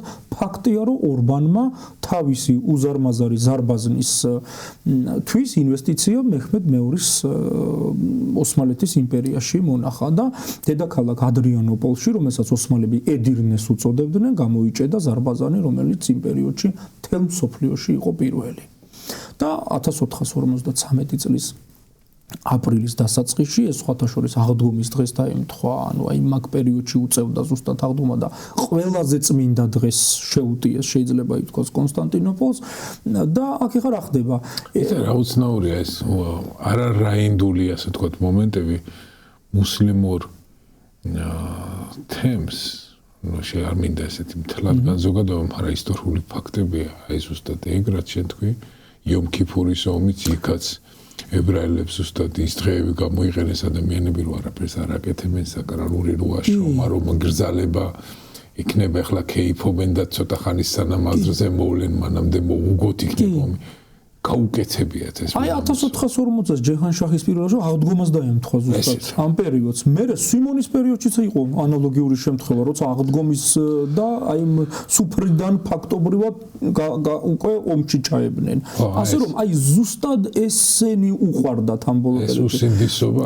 თუმცა აი არაბულ პერიოდს უფრო ნაკლებად, იმიტომ რომ ეს არაბები რაღაც უფრო ამ ყურანის თანახმად მოქმედებდნენ, ხოლმე თუ არ ჩავთვლით ახლა მურვან ყრუს და ის საერთოდ სადამსჯელოდ იყო გამოგზავნილი და სხვას არ ცველოდით მისგან, რა და როგორ იქნებოდა, მაგრამ აი პირველი ლაშქრობები, ხო თუნდაც ეს მასლამა, თუნდაც ეს ჯარახის ლაშქრობები, ესენი აბა ჩვეულებრივად მოდიოდნენ ყურანის თანახმად, ჯიზიას, ხარაჯას გიწესებდნენ და მიდიოდნენ. ხო ერთადერთი ეს ჰქონდათ, რომ თუ თეთრი დროშით მოვიდოდნენ და შენ დიპლომატიაზე წამოხვიდოდი, აი კონსტანტინოპოლის კედლებთანაც რასაკვირველია, მეჰმედ მეორე ვალდებული იყო, რომ კონსტანტინე მე-11-თან დიპლომატიური მოლაპარაკება გაემართა ყურანის თანახმად, უნდა შეეთავაზებინა იქნებ ქალაქი ნებდება უბრძოლველად, ამით მუსლიმებით გადარჩებიან, ნაკლები სისხლი დაიღვრება და ქალაქსაც დაიმორჩილებს. თუმცა ვერ მოხდა შეთანხმება, რაც გასაკვირი ნამდვილად არ არის, იმიტომ რომ ბიზანტია არ იყო ერთი და ორი წლის შექმნილი იმპერია, რომ ესე მარტივად ჩაებარებინათ ქალაქით, ან კონსტანტინე მე-11 ძალიან გმირულად უყურებდა ამ ყველაფერს. ამასთან დაკავშირებით ცნობები არსებობს, აი გეორგიკასში დაცული არის, რომელიც დუკა მაგალითად ისტორიკოსი, რომელიც სწორედ ამ პერიოდზე გველაპარაკება. თანამედროვე ისტორიკოსები ძალიან კარგად აღწერენ ამ ყველაფერს ყველა წყაროების გამოყენებით, მაგალითად სიმონ რანსიმენი, როჯერ ქროული და სხვა და სხვა, ეს მეცნიერები, ვისაც ამ კონსტანტინოპოლის ალყაზე აქვთ ნამუშევარი. და ყველანი ამბობენ ერთ რაღაცას, რომ კონსტანტინოპოლის აღება მოხდა ახალგაზრდა მეჰმედ მეორის სიცბიერით, იმიტომ რომ აქ სტრატეგიული ნიჭი გამოავლინა ამ ადამიანმა და როდესაც მისი ხომალდები ვერ აღწევდნენ ოქროს რქის ყურეში, სადაც ეს ჯაჭვი იყო გაბმული და იქ ვერ გადადიოდნენ, ამ რა გააკეთეს, ფიცრები დაყარეს, ქონი წაუსვეს ამ ფიცრებზე და ერთ ღამეში გადაიყვანა ხომალდები ხმელეთიდან მეჰმედ მეორემ. ეს რამხელა სტრატეგიული მოფიქრება უნდა ამ ყველაფერს და მეორე ყველაზე მეტი ზარბაზანი მიშვერილი იყო წმინდა რომანოსის კარიბჭესთან, რომელსაც იცავდა გენუიდან ჩასული ჯოვანი ჯუსტინიანი, კონდოტიერი იყო. ფულს გადაუხდიდი, ბოლომდე იბრძოლებდა იმპერატორის გამო. იქ პატარა უთანხმოებებიც მოხდა, არის ცნობები, რომ გადაადნეს ოქროს ჯვრები და მონეტები მოჭრეს იმის გამო, რომ ამ კონდოტიერებისთვის და ამათთვის ფული გადაეხადათ, მაგრამ ფაქტი ერთია, რომ ოსმალური არტილერია მიმართული იყო წმინდა რომანოსის კარიბჭესკენ, რომლის მეშვეობითაც შევიდნენ მერე უკვე ქალაქში ოსმალები. აი ეს არის.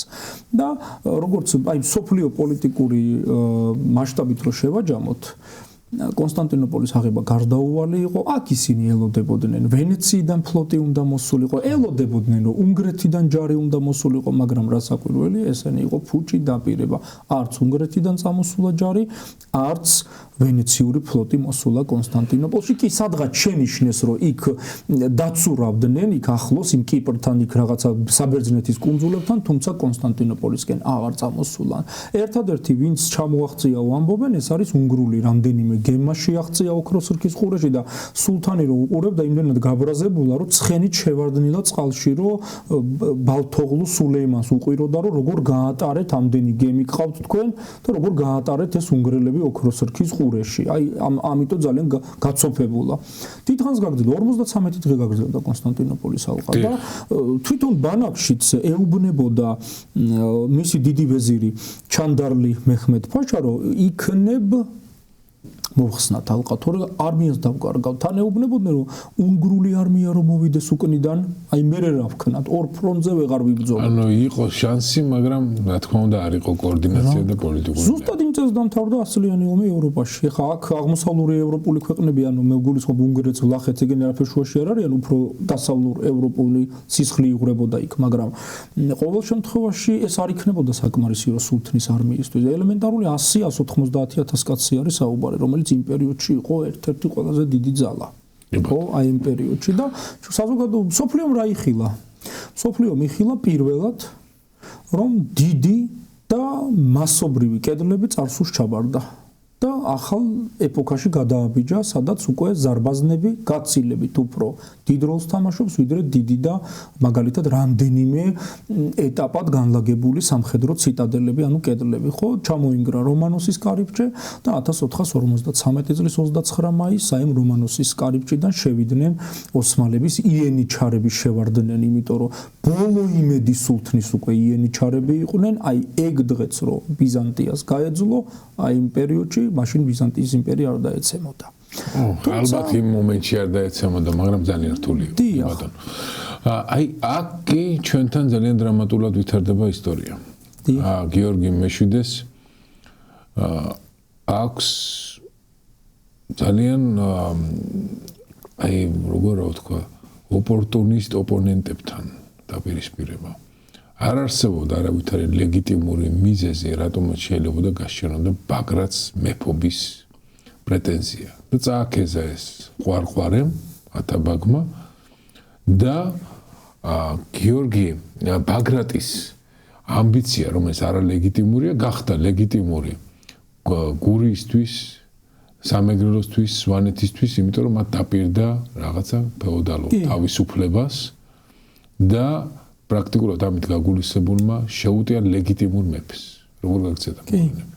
უპირველეს ყოვლისა ამ ყველაფერს ხელი შეუწყო იმან, რომ 1454 წელს, აი როდესაც კონსტანტინოპოლი აიღეს თურქ-ოსმალებმა, ზუსტად 1 წლის შემდეგ მეჰმედ მეორემ ძალიან დიდი, ესე ვთქვათ, საზღვაო ოპერაცია დაგეგმა ამ შავი ზღვის ტერიტორიაზე და ეს ოპერაცია მიმართული იყო იტალიური სავაჭრო ფაქტორიების გათავისუფლების მიზნით იყო განხორციელებული.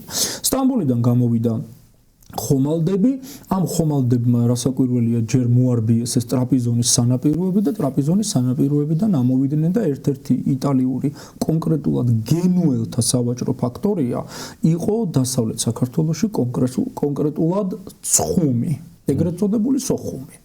სადაც 1454 წელს მოვიდნენ ეს თურქ-ოსმალები, მოარბიეს ცხუმში არსებული ეს გენუელთა ფაქტორია, მე ეჭვება რომ იქ მარტო გენუელებს შეხებოდნენ, რადგან მოვიდნენ მათ მასპინძელ იქაურ ქართულ მასაც რასაკვირველია მოარბევდნენ, თუმცა ეს არ იყო საქართველოს წინააღმდეგ დაგეგმილი ლაშქრობა, ეს იყო საქართველოს ტერიტორიაზე არსებული იტალიური კონკრეტულად გენუელთა ფაქტორიის წინააღმდეგ დაგეგმილი ლაშქრობა და ამაზე ჩვენ გვაქვს ცნობა რომ გიორგი მერვე მიუხედავად ფეოდალების ურჩობისა და სხვადასხვა ამბებისა შეკრიბა არმია და წავიდა ცხუმისკენ, მაგრამ როდესაც ჩავიდა ცხუმში, უკვე აღარ დარჩა, უკვე იქ აღარავინ დახვდა.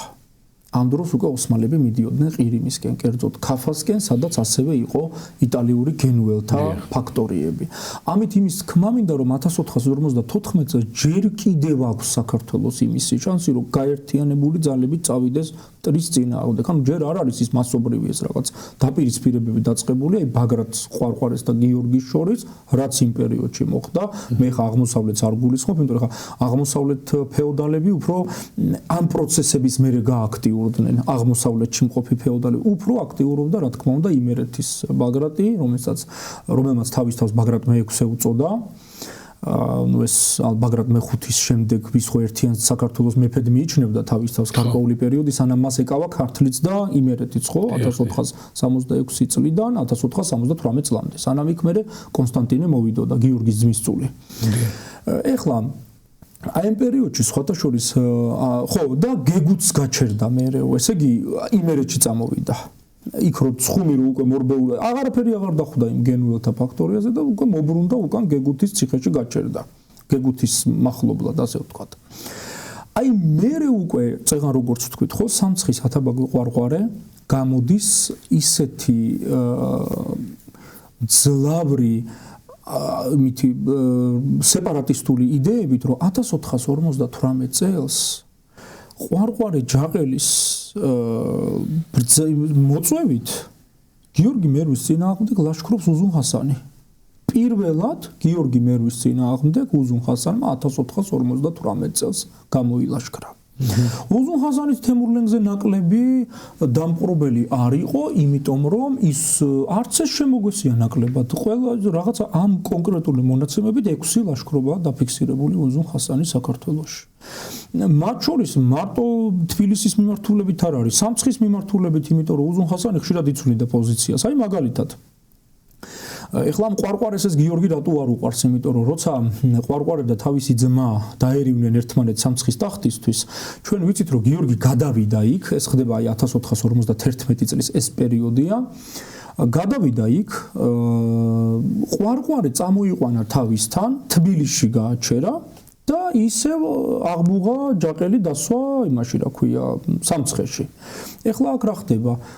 ტახტს დაპირდა, სამცხის ტახტს დაპირდა ყვარყვარეს, მაგრამ რაღაცა გარკვეული მიზეზების და გამო ეთყობა იმან მორჩილება გამოუცხადა, გიორგი მერვემ იმის მორჩილება მიიღო და დატოვა ყვარყვარე სამცხის ათაბაგობის გარეშე. თუმცა გარდაიცვალა ყვარყვარის ძმა და შემდეგ უკვე გიორგიმ ყვარყვარე მიავლინა სამცხის ათაბაგად. მაგრამ უკვე გაჩენილია დიდი უნდობლობა და შურიზიების სურვილი. რა თქმა უნდა, იმან აი ზუსტად ამას ამბობს ძალიან ბევრი ისტორიკოსი, რომ ძალიან დიდი შეცდომა დაუშვა გიორგიმ თავისი ხელით ყვარყვარე თბილისიდან გაუშვა სამცხეში და ათაბაგის სტატუსი მიანიჭა, როდესაც გარკვეული პერიოდის შემდეგ ზუსტად ეგ თბილისიდან გაშვებული ათაბაგი ფაქტობრივად დაშლის საქართველოს სამ სამეფოდ, ერთ საათაბაგოდ და ამ სამეფოებს რა თქმა უნდა კიდე სამთავროები ცალ-ცალკე ხო იქ სადადიანო იყო იქ და სხვადასხვა ხო სადროშოებად იყოფოდნენ 4 სადროშოდ, კახეთი 12 სადროშოდ, იქით გურიის სამთავრო იყო იქით იმერეთი, აფხაზეთი და სხვადასხვა. და აი ამ პერიოდში, როდესაც უზუნ ჰასანი ლაშქრობს აქეთ, რა გააკეთა ამით ყვარყვარემ? დაასუსტა ქართლის მეფის ცენტრალური ძალაუფლება და მისი პოლიტიკური, ასე ვთქვათ, მდგომარეობა იმ პერიოდში. და ამათ როგორც დღევანდელი ჩვენი აი საუბრის დასაწყისში ვთქვი, ამ სამცხეს აქვს გარკვეული არგუმენტები, რატო აკეთებს ამას. პირველი, იმიტომ რომ ყველაფრის ფარი ჩვენ ვართ. ჩვენ გვკვებავთ, ძალიან დიდი რესურსი გადიოდა, ფინანსური რესურსი ძალიან დიდი შედიოდა, ანუ სამცხიდან, ხარკს გულისხმობ, აი მაკრეფის ამბავს, ფინანსურად, აგრონომიულად, სამხედრო თვალსაზრისით, იმდენად კარგი, ესე ვთქვათ, ფარი იყო ეს სამცხე, რომ უკვე გათამამდნენ, კი, მაგრამ თუ ჩვენ უნდა გავაკეთოთ ეს ყველაფერი, ჩვენ დამოუკიდებლად შეგვიძლია. აი ამიტომ იფიქრეს რაღაცა იმ დღით ცხოვრობდნენ ეგენი, თორე სამომავლოდ რა იქნებოდა, ეს არ გაითვალისწინეს, რომ ანუ ერთიანი საქართველოს იდეიდან ამოდიან. ესაა პრობლემა. თორე აი წეგან ეხლა იმის თქმის არ იყოს ბაგრატს რომ გამოყოფას დომებოდა, ის ყვარყვარეზე უფრო მეც გააკეთებდა იქ. და რა ხდება? 1462 წელს 1462 წელს, როდესაც კიდევ ერთი ლაშქრობა მოეწყო უზუნ ჰასანის საქართველოში, ერთ წელიწადში უკვე მოხდა დაპირისპირება 1463 წელს ბაგრატსა და გიორგის შორის და ეს ბრძოლა გაიმართა ჩიხორთან, სადაც ბაგრატმა გიორგი დაამარცხა და ფაქტობრივად ამის შემდეგ იმერეთი გამოვიდა გიორგის აბსოლუტურად გამოვიდა იმერეთი გიორგი მერვის პოლიტიკური კონტროლიდან. ეს არის ძალიან დრამატული მომენტი და შემდეგ მეორე დრამატული მომენტი არის გიორგის დატყვევება. კი. ყვარყვარეს მიერ, რომელიც რაღაცა ღალატით შედგა ალბათ. იმიტომ რომ ეს არ იყო აი პირდაპირ ბრძოლაში დატყვევება, ეს იყო დაბანაკებული გიორგის შეპყრობა და აი ამის შემდეგ საკმაოდ ესეთი ტრაგიკომიკულად, თუმცა კომიკური აქ ძალიან ესეთი რაღაცა უცნაური სუნელი თუ შეიძლება გავიგოთ, იმიტომ რომ ისტორია არ არის ლოგიკური, რაც ხდება, ისტორია უფრო რაღაცა მწარე ირონიას ატარებს.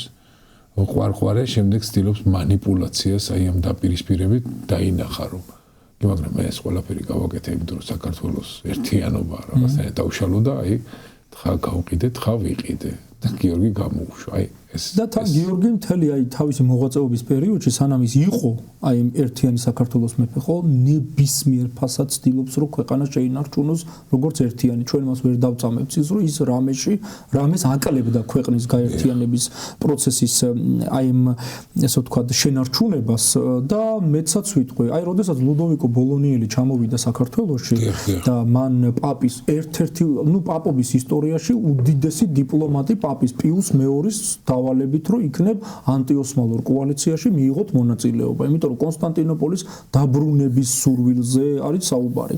ეს უკვე ზღაპარი იყო, თვითონ იდეა იყო უკვე ისეთი არარეალური რომ როგორც გითხარით, ხო აი ფიზიკურად მარტო იდეა გადასარჩენი კონსტანტინოპოლის, მაგრამ ფული იქიდან საიდან შევიდეს ამდენი მონაწილის დასაკმაყოფილებლად. არ არსებობს. თან რომის პაპს წერილის წერა აქვს უკვე დაწყებული მეჰმედ მეორესთან, აი ახლა მოგახსენებთ მაგათაც მე წინა გადაცემაში ეკრებული რომ გადმოგეცით, იქ ერთ-ერთი სტატია მაქვს მეჰმედ მეორის და პაპი პიუს მეორის დიპლომატიური ურთიერთობის ისტორიიდან.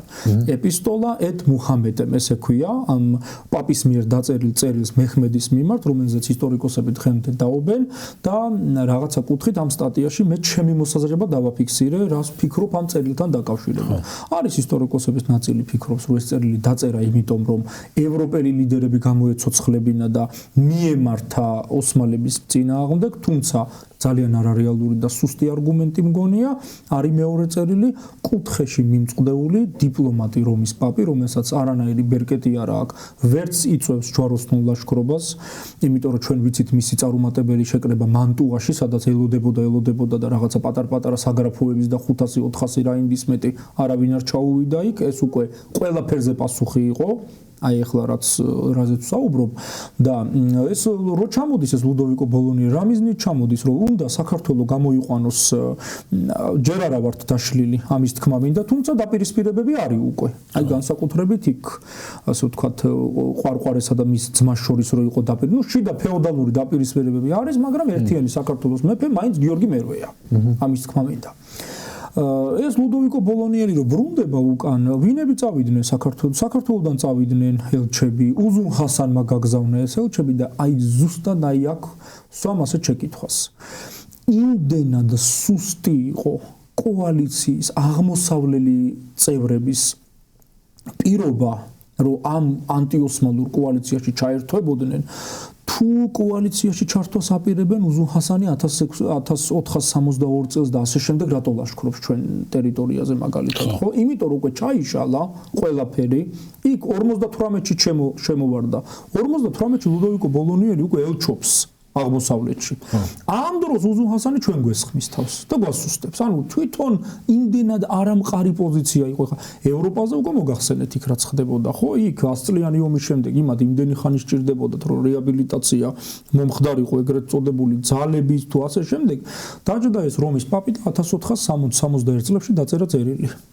ამ ეს წერილი იმდენად ისეთი შინაარსიანია, მე მისი სამი ნაწილი ვთარგმნე სხვათა შორის, იქ თურქულად ქონდა ჰალილ ინალჯიქს, ასე თურქ ისტორიკოს თარგმნილი და იქიდან ვთარგმნე ეს წერილი და იქ არის ისეთი საინტერესო შეთავაზება, აი წარმოიდგინეთ კონსტანტინოპოლის დამპყრობელი მეჰმედ მეორე, რომელსაც ფათიჰი უწოდეს, ანუ დამპყრობელი უწოდეს და ის იყო ოსმალეთის ისტორიის ერთ-ერთი კანონმდებელი თან ამ ყველაფერს თავი დავანებოთ. და ბოლომდე სულთნები ბაძავდნენ, როგორც აი ასე ვთქვათ კონსტანტინოპოლის დამპყრობ სულტანს და ისე უბნება, რომ მიიღე ქრისტიანობაო რომის პაპი ეუბნება სულტანს ანუ ეს აი სწორი რეაქცია ალბათ სულტანი ამაზე გაბრაზდებოდა ჩვენ გვეცინება ის გაბრაზდებოდა უსათუოდ ამ ყველაფერზე მიიღე ქრისტიანობა და მსოფლიოს ბატონად გაქცევ ეუბნება აი როგორც ლეო მესამემ კარლოს დიდი გადააქცია მსოფლიოს ბატონად ნუ ეს მოუყვანა არგუმენტი თუ არა და ნუ არც იმას აჩვენებს ამ წერილით რომ შეეშინებულია და კუთხეშია მიმწყდეული რომის პაპი, თან დიპლომატი პაპია, ყველაფერს განიხილავს. ეხლა მან სასახლეში გამოგიჩნდებიან ადამიანები, რომლებიც გეტყვიან, რომ მე არ უნდა დამიჯეროვო, მაგრამ შენ იმათ არ დაუჯერო ეუბნება, იქ ყველაფერი კარგად აქვს განმარტებული. თუმცა თუ ჩვენ წინააღმდეგ წამოხვალ, იცოდეო რომ მილანის არმია სულ მზად არის მტრები მოიგერიოს. ფლორენციელები სულ მზად არიან მტრების მოსაგერიებლად და სხვადასხვა სხვათაშორის ფლორენციიდან იგზავნება აი ტრაპიზონის მეფე დავით კომნენოსიც აგზავნის მერე ასეთ პიროვნებას მიქაელ ალეგიერი იყო ასეთი მოგზაური რომელსაც ძალიან საინტერესო დიპლომატიური მისიები აქვს აქ ეხა ეს ცოტა ისეთი თემაა ამის ჩაშლა ჩვენ არ გვინდა ამაზე შეიძლება ცალკე გაკეთდეს მოხსენება ამ ანტიოსმალურ კოალიციებზე იმიტომ რომ ეს იმდენად სიღრმისეული თემაა რომ მარტო აი ამ წერილზე შეიძლება ადამიანმა 2 საათი ილაპარაკოს მაგრამ მოკლედ მოგახსენებთ ეხა პაპი რას ცდილობს ამ წერილით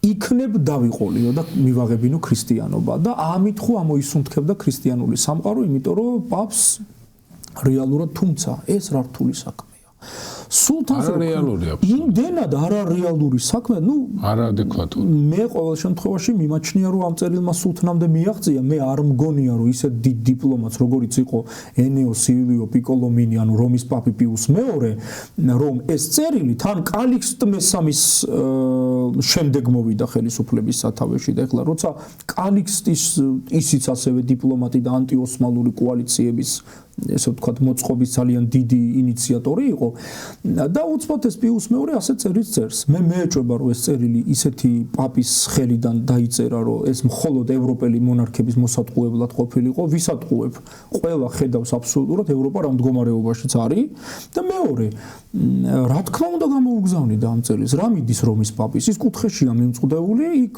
ევროპა დასუსტებულია და ერთადერთი გამოსავალი არის რომ მოდი ვწდი ამას აი ეს არის მისი ასე ვთქვათ სასოწარკვეთილი მცდელობა სასოწარკვეთილი იმით გაცილებული რომის პაპის მცდელობა იმ თავხედობამდე არ მიდის როგორც რუქნადინმა რომ მაგალითად თამაშს რო გამო ეს რაღაცა ძალიან ცოტა გულუბრყვილო სასოწარკვეთილი მცდელობა ანუ თან ეუბნება რომ იქნებ მიიღო ქრისტიანობა შენთვის კარგია და თან ეუბნება რომ თუ არ მიიღებ და სალაშქრო წამოხვალ აი იცოდე რომ მილანი მზად არის ვენეცია მზად არის ფლორენცია ფულიანი სახელმწიფოა და ფულს დახარჯავს იარაღში და ასე შემდეგ არა და ფლორენციელებს 1454 წელს უკვე საკონსულო აქვს სტამბოლში გახსნილი. იმათ უკვე სავაჭრო პრივილეგიები ჰქონდათ, პიზადან ვაჭრობდნენ, იმიტომ რომ მოგეხსენებათ ფლორენციას ზღვაზე გასასვლელი არ ჰქონდა. კი ბატონო, ალბათ გაეცინებოდა.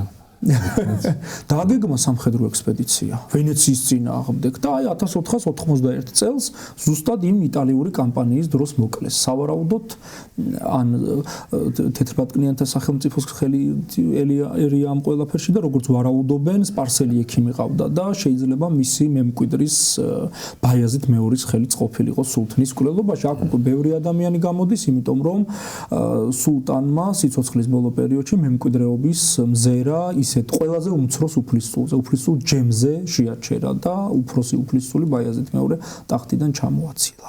ასე რომ აქ იმდენი კითხვის ნიშანი ჩნდება, რომ ეს უდიდესი დამპყრობელი 1491 წელს აი ესე გაურკვეველ ვითარებ, რომ მოწამლეს ვიცით, მაგრამ ეს ვისი შეკვეთა იყო და ასე შემდეგ ჩვენ არ ვიცით სამწუხაროდ. ჩვენთან დატყვევებული მეფე გამოუშვეს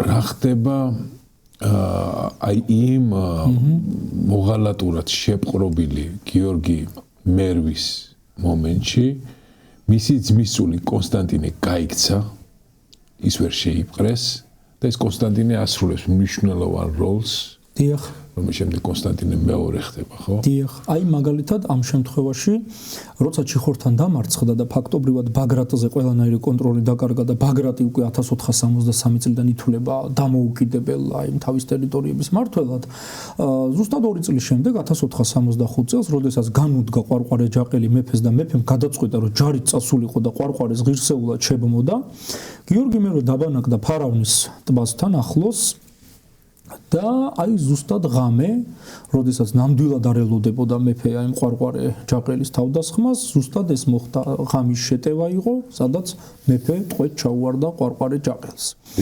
სხვათა შორის ძალიან საინტერესო ინფორმაციაა იმასთან დაკავშირებით, რომ ყვარყვარე ჯაყელს ეს თავისი ნებით არ გამოუშვია, ეს ან თავისი ნებით როგორ ის უსათუოდ გამოუშვებდა, რა თქმა უნდა, მეფეს, იმიტომ რომ უკვე მიხვდა გიორგი მერვეს ყოველგვარი ძალა დაკარგული ქონდა, იქ იმერეთი გამდგარი იყო უკვე, აქ ყვარყვარემ ასეთი გამარჯვება მოიპოვა, უკვე ყვარყვარეს შეიძლება ითქვას, რომ აი თავისი სამცხის დამოუკიდებლობა უკვე იცის, რომ მოპოვებული აქვს მომავალ პერიოდში და აქ იყო გიორგი მერვის გამოშვებასთან დაკავშირებით ძალიან დიდი ზეწოლა უზუნ ხასანის მხრიდან.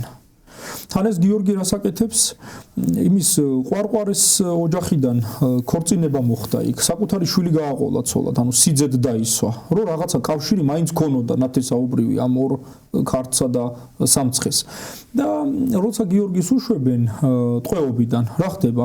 ამ დროს ბაგრატი გადადის შემდეგ უკვე ჩვენი იმერეთის ქართლის ტერიტორიაზე, ის აცხადებს თავს, რომ მე ვარ ქართველთა მეფე, აი ყვარყვარეს უკვე ბაგრატის ეშინია ძალიან. იმიტომ რომ უსათუოდ თუ ბაგრატი თავს აცხადებს როგორც ბაგრატ მე-6, ესე იგი ის რო ეთქვა ბაგრატ პირველი სიტყვაზე, ან ბაგრატ მეორე, ნუ ბაგრატ პირველად მაინც ბაგრატ მესამე რო დაეტოვებინათ, ასე ვთქვათ, აკეთო. აქ ყვარყვარეს არ შეეშინდებოდა, მაგრამ როცა იმერეთის ესე ვთქვათ ბაგრატი აცხადებს თავს, რომ მე ვარ გაერთიანებული საქართველოს მეფე, აი აქ უკვე ყვარყვარე ჯაყელს ეს აღარ მოეწონა. ხო, იმიტომ რომ მან ესე იგი ჩემი ტერიტორიაც უნდა დაიპყრო. ეს ამას ნიშნავს. მას მაშინ ყავს გიორგი ტყვეობაში, რომელიც აი ამ ფუნქციას აღარ აკეთებს, რომელსაც ის პოლიტიკური ლეგიტიმაცია არ აქვს. რომ მის მორჩილებაში ყოფნას პოლიტიკური საზღაური მოაქვს, ან მასთან შეთანხმებას პოლიტიკური ძალა აქვს. დიახ. ეს ხდება მარტო გიორგი ბაგრატიონი, მეტი არავინ არ ხდება. რა თქმა უნდა, თან ახლა ამ უზუნ ხასანთან როგორი დამოკიდებულება ქონდათ ამ ქართველ მეფემთავრებს, ახლა მაშინ ძირითადად იმისთვის უნდა გეყურებინა თვალებში, იმიტომ რომ ჩვენთან აგრესიულად მოდიოდა ეს უზუნ ხასანი.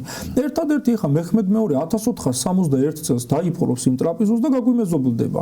კონკრეტულად მეჰმედ მეორის პერიოდში 1469 წლამდე ქართველებსა და ოსმალებს შორის დაპირისპირება აღარ მომხდარა. ისიც დაპირისპირება მოხდა არა ქართულ ტერიტორიაზე.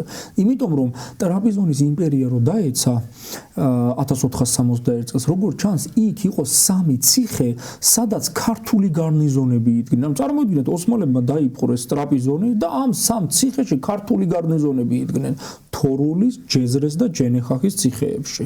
და 1469 წელს მეჰმედ მეორემ თავისი უფლისწული ბაიაზიდი გამოგზავნა, რომ 3-ვე ციხე აეღო და შემოერთებინა ოსმალებისთვის. როგორც ჩანს, ოსმალებმა ის ციხეები აღარ აიღეს, როცა ტრაპიზონი ცოტა მოგვიანებით მოუბრუნდნენ, მაგრამ ფაქტია, რომ 1469 წლამდე ამ 3 ციხეს ქართველები აკონტროლებენ.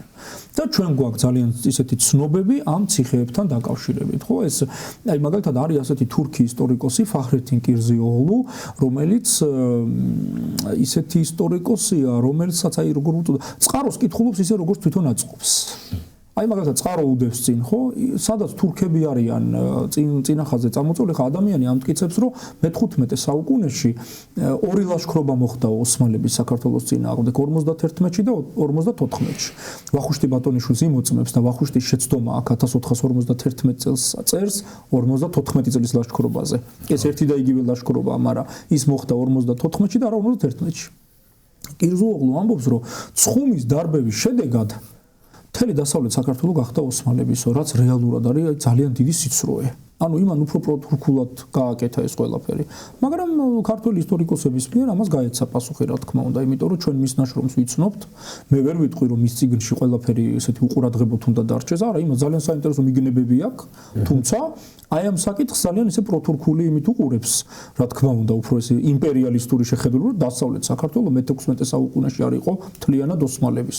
მე-15-ზე ხო საერთოდ ლაპარაკი ზედმეტია. ერთი ცხუმის დარბებით მთელი ქვეყანა რომ გადადიოდეს იმპერიის შემადგენლობაში ეს არ ხდება. და მეორე კონტაქტი იყო უკვე 1479 წელი. აი ამ სამციხესთან რომ მოხდა გარკვეული შეტაკებები და ოსმალებმა ძალის გამოყენებით აიღეს ეს ციხეები. მეჰმედ მეორის შვილმა, მომავალმა სულთანმა, ბაეზედმა აიღო ეს ციხეები. ამ დროს რა ხდება ახლა? 1472 წელს უზუნ ჰასანი ჩვენთან არის შემოჭრილი ამ პერიოდში. ამ დროს თავი გამოცხადებული აქვს ქართლის მეფედ ვის? ბაგრატს. სამცხეში ყვარყვარეზის და ეს ჩვენი გიორგი მერვე, სად არის წამოსული? გიორგი მერვე არის კახეთში გადასული. ერთადერთი კახელმა ფეოდალებმა მიიღეს და ის აღიარეს როგორც კახეთის მეფე გიორგი პირველი. იქ უკვე ნუმერაცია ახლიდან იწყება. გიორგი პირველი. იმ კახელებს გიორგი პირველი კარგი ყავდათ, მაგრამ გიორგი მეორეზე კახეთის იმაში, რასაც ვერ ვიტყვით გიორგი მეორეზე, ასე ვთქვათ, ხო? და სხვათა შორის აი ის გიორგი მერვის სიძლიერეს კიდევ ის უსვამს ხაზს, რომ ის გიორგი მერვე, ანუ კახეთის მეფე გიორგი პირველი, კახეთში ძალიან წარმატებული მმართველია. ხო. აი ეს არის ფაქტი. და რისი თქმა მინდოდა 1472 წელს რო უზუნ ჰასანი ჩვენთან შემოვიდა. ერთი წლის შემდეგ უზუნ ჰასანი ძალიან მძიმედ დამარცხდა მეჰმედ მეორესთან და ეს არის თერჯანის ბრძოლაში. იგივე ოთლუქბელის ბრძოლას ეძახიან ამას თურქულად. აი ამის შემდეგ უკვე თეთრბატკნიანთა სახელმწიფოს სამხედრო ძლიერება ნელ-ნელა უკან და უკან მიდის. თუმცა უზუნ ჰასანს რატომღაც ძალიან დიდი იმედები ჰქონდა, რომ ევროპიდან რაღაც კიდევ იქნებოდა შემოთავაზებები ამ ანტიოსმალურ კოალიციასთან დაკავშირებით. თუმცა უზუნ ჰასანის კარზე მოღვაწეობდნენ მე-15 საუკუნის იტალიელი მოგზაურები, ბარბარო, კატერინო ძენო, აი ეს ავტორები გვიყვებიან ამ უზუნ ჰასანთან დაკავშირებით ძალიან სერიოზულ ამბებს გვაწვდიან. რა ხდებოდა მის კარზე, როგორ ეკონტაქტებოდა უზუნ ჰასანი ევროპელებს, აი ზუსტად ის ელჩობის ამბავია გადმოცემული სომეხ ისტორიკოს იტალიელებს და ასე შემდეგ. ამიტომ ჩვენ საქართველოში რა გვრჩება ამ პერიოდში? 1478 წლიდან კონსტანტინე მეორე ბრუნდება, ის ხდება ქართლის მეფე, რომელიც არის გიორგი მერვის, ანუ კახეთის მეფე გიორგი პირველის ძმისწული, კახეთში გიორგი პირველი, იმერეთში ბაგრატს რჩება ყველაფერი, რომელიც იმერეთის მეფეების ნუმერაციით, ბაგრატ მეორე გამოდის, იმიტომ რომ ჩვენ ბაგრატ მესამე გვყავს 1510 წლიდან. და სამცხეში ყვარყვარე ჯაყელი, რომელიც არის სრულიად პროისლამური პოლიტიკის მომხრე იმ პერიოდში. იმიტომ რომ მას სჭირდება იმისთვის, რომ აი ეს სამცხე იმერეთმა არ შეიერთოს, ან უფრო უარესმა ქართლმა, რომლისგანაც გამოიყო ფაქტობრივად 1466 წელს უკვე ჩვენ არაოფიციალურად ქვეყანა დაშლილი გვაქვს. ოფიციალურად უფრო კონსტანტინე მეორეს მოუწია ამის აღიარება 1490 წელს უკვე მან აღიარა. დიახ, როცა მას შესთავაზეს რომ ამ ბრძოლას აზრი არ აქვს და უნდა დაველოდოთ უკეთეს დროებას. აი ესეთი რაღაც შესთავაზეს და თითქოს მოხდა აი ამ სამწუხარო ფაქტის აღიარება. თუმცა ყველას უნდოდა რომ ერთიანი საქართველოს მეფე ყოფილიყო, მათ შორის კონსტანტინე მეორესაც ძალიან დიდი მცდელობები ჰქონდა. ძალიან სამწუხარო ისტორიაა, იმიტომ რომ ცხადია რომ ყველაფერი ეს ჭრილობები და შესაძლებლობა რომ ოპორტუნისტ ადამიანებს გასჩნდა ესეთი ამბიციები გამოიწვია სწორედ თემურლენგის ლაშქრობმა, სხვა არაფერი. ხო, იმიტომ რომ აი მონღოლების შემდეგ და ხვარაზმის შემდეგ ყველაზე ტრაგიკული აი ილხანებიც კი არ იყო ესეთი, შეიძლება ითქვას თუ არ ჩავთვლით აი მაგალითად ულუს აჯანყების შემდგომი გვანცა დედოფლის ამბავს და ასე შემდეგ. ნუ ეს ძალიან ტრაგიკული ფაქტებია, მაგრამ აი თემური მაინც განსაკუთრებით მკაცრი იყო. თემურის ლაშქრობებმა სამწუხაროდ შექმნა ოპორტუნიზმის ნიადაგი. ანუ ეს ადამიანები არ ყოფილიყვნენ ესეთი უნამუსოები, ხო? ახლა ისტორიულად უნდა განსაჩუქროს, ხადია ახლა ვიღაცას მორალურ განშტას უკვე აზრი არ აქვს. მორალურ განშტა შეიძლება თანამედროვეს. ესა შეიძლება მოაბრუნო რაღაცა აზრამდე.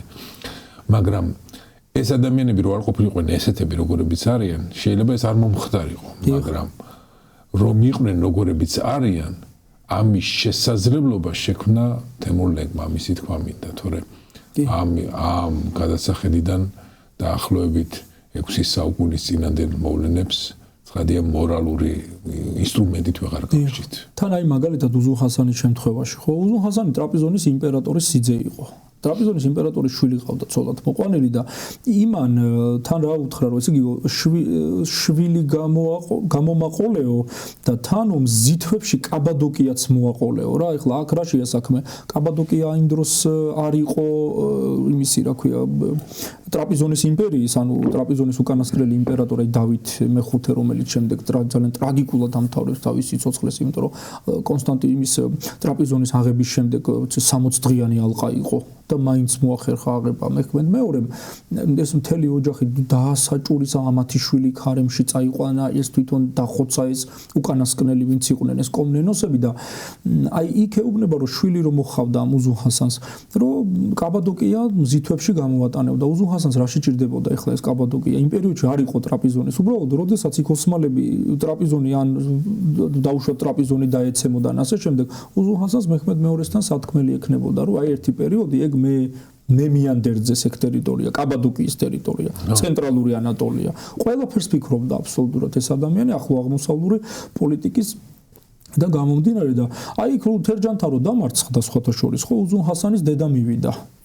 ერთ-ერთი უდიდესი დიპლომატი და მექმედ მეორემ დედა უწოდა და ხელზე ამბორა და ძალიან თბილად მიიღო ისაუბრეს თუმცა 1478 წელს უკვე მერე გარდაიცვალა უზუნ ხასანი და შესაბამისად მისი იმპერიაში აი უკვე იმდენად სუსტი მემკვიდრეები მოვიდნენ რომ მის ადგილზე მერე 1501 წელს ახალგაზრდა ისმაილმა ჩამოაყალიბა სეფიანთა სპარსეთი და აი აქედან უკვე სხვა ეპოქა იწყება საქართველოს ისტორიაში. ეს არის ისტორია რომელსაც ჩვენ გავესწრებით მომდევნო ცოდნის არქეოლოგიის ეპიზოდში. ჩვენ ძალიან საინტერესო და ესეთი მსუყე ისტორიის პორცია გადავიღეთ. დიახ. მაყურებლებისთვის იმედიად მომხანცველი არ იყო. აი ესეთი მჭიდრო ისტორიული მოვლენების მოსმენა, აღქმა, მაგრამ ძალიან საინტერესო იყო. ნამდვილად ეხლა ეს აი გავმეორდები როგორც წინა გადაცემაში თქვი ჩვენ ისეთ საკითხებს შევეხეთ რომ ადამიანმა შეიძლება კონსტანტინოპოლის აღებაზე რამდენიმე ლექცია ჩაატაროს და ვერ მორჩეს ამიტომ ჩვენ უბრალოდ აი ის მნიშვნელოვანი საკითხები რომელიც ამ ქვეყნის გარშემო ტრიალებდა არა მარტო ამ ქვეყნის დღეს ჩვენ რაღაცა საერთაშორისო დონეზე შევეხეთ რაღაცა ძალიან საინტერესო საკითხებს ვფიქრობ რომ მაყურებლისთვის საინტერესო უნდა იყოს იმიტომ რომ მაინც ერთია რომ როდესაც სამეცნიერო ლიტერატურას კითხულობ, ეხლა ისტორიკოსი რო ჩახედავს სამეცნიერო ლიტერატურას, ის სხვანაირად აღიქვამს იქ რაღაც გარკვეულ დეტალებს და ეხლა როდესაც არა ისტორიკოსის თვალი ჩახედავს, იქ იმდენ დამოწმებას, იმდენ მსჯელობას და ასე შემდეგ, უფრო ეზარებათ ხოლმე, ანუ ასე ვთქვათ, არის ცოტა ცუდი სიტყვა დაზარება, მაგრამ ნუ ეხლა მეც რო ქიმიკოსი ვიყო, რატო დავიწყებდი მაგალითად სქოლიუების კითხვას კონსტანტინე მეორეზე ან გიორგი მერვეზე. ჩვენ მივირთვეთ წამალს, რომელიც როგორ კეთდება არ ვიცით. კი, ჩვენ ამიტომ აქ ვაპარაკობთ ასე ვთქვათ ისეთ თემებზე, რომელიც უკვე არის გამოკვლეული. აი დღეს იმდენი რაღაც საინტერესო თემები თქვა, რომელიც ჯერ კიდევ ესე ბოლომდე გაზიარებული არ არის, იმიტომ რომ სამწუხაროდ ყველას არ აქვს დანახი ეს მასალები და აი ჩემი რჩევა იქნებოდა რომ ზოგადად რაიმე თემაზე მუშაობისას უპირველეს ყოვლის არის სანდო ლიტერატურაზე გაცნობა რა, თორე ეს დეზინფორმაცია ესე ძალიან მარტივად ვრცელდება. კეთილი. უღრმესი მადლობა გიორგი შენ მეგობრებო ეს გახდათ გადაცემა ცოდნის არქეოლოგია მე წამყვანი ირაკლი მეფარიშვილი სტუმარი გიორგი ახალკაციშვილი გემშვიდობებით